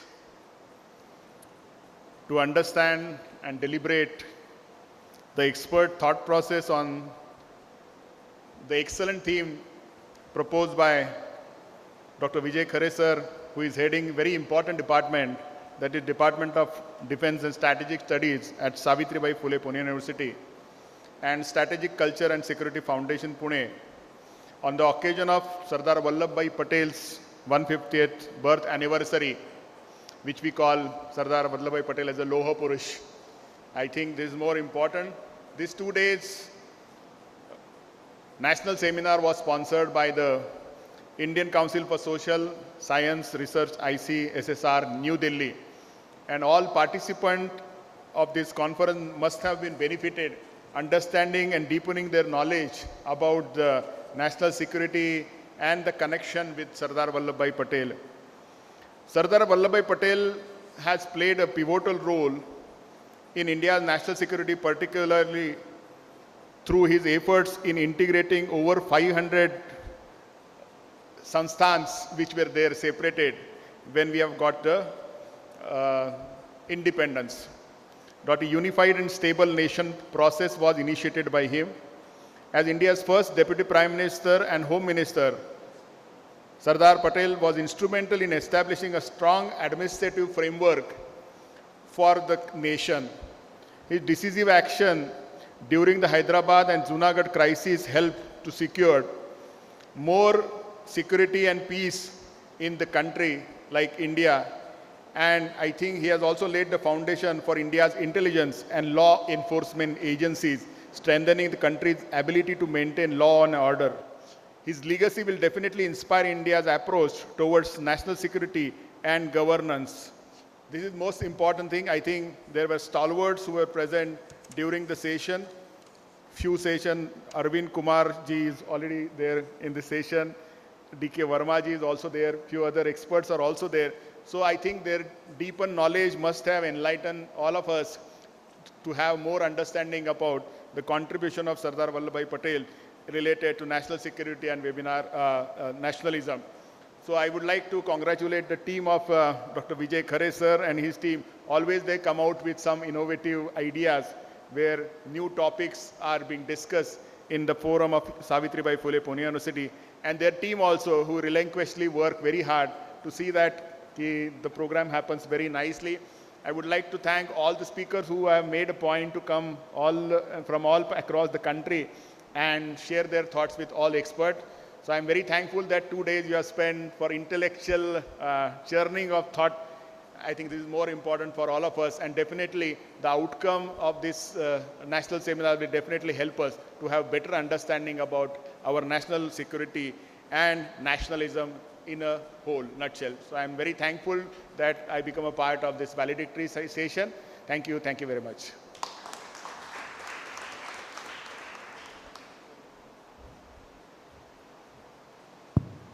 Thank you, sir.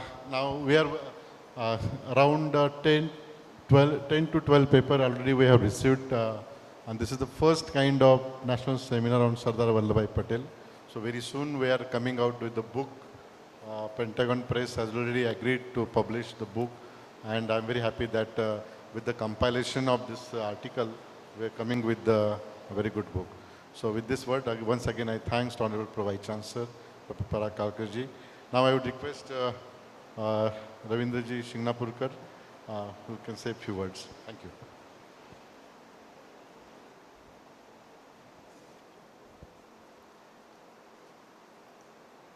Indian Council Social Science Research and Savitribai Phule University Department of Defense and Strategic Studies and Strategic Culture and Security Foundation Pune have jointly organized this 2 days national seminar. You all have heard and presented lot many thoughts, lot many work about Sardar Vallabhbhai Patel's contribution. I know whatever we are here in as India today, it is a major contribution of Sardar Vallabhbhai Patel, who has a great vision. And just now Dr. Kalkar said more than 500 separate territories or samsthan were collected together as an India, though there were two main oppositions to come into this consortium, but that was also tackled. Unfortunately, we can say he passed away in 1950s only. He must have been another 10 to 15 years for us. So the the picture of India and the Indian security or the national security will be different, because he has a great vision for that. I think for these 2 days, you all must have thought for such kind of things, and what is the importance of Sardar Vallabhbhai Patel's contribution are majorly discussed. I am happy that with this particular seminar, Dr. Khare is organizing another one seminar which will elaborate more focus on Sardar Vallabhbhai Patel's work on Indian building. I am happy that a book is also going to be published for these 2-day seminars and the lectures, and that will be useful for the students and the academicians for future study of this national security and nationalism. I am once again congratulating you all and wishing you best for the future for this study, and taking hold for my speech. Thank you very much. Thank you, sir. The dignitaries on the dais will have a group photograph, which will be then followed by the national anthem. So I request the audience to wait till the group photograph is over and then the national anthem.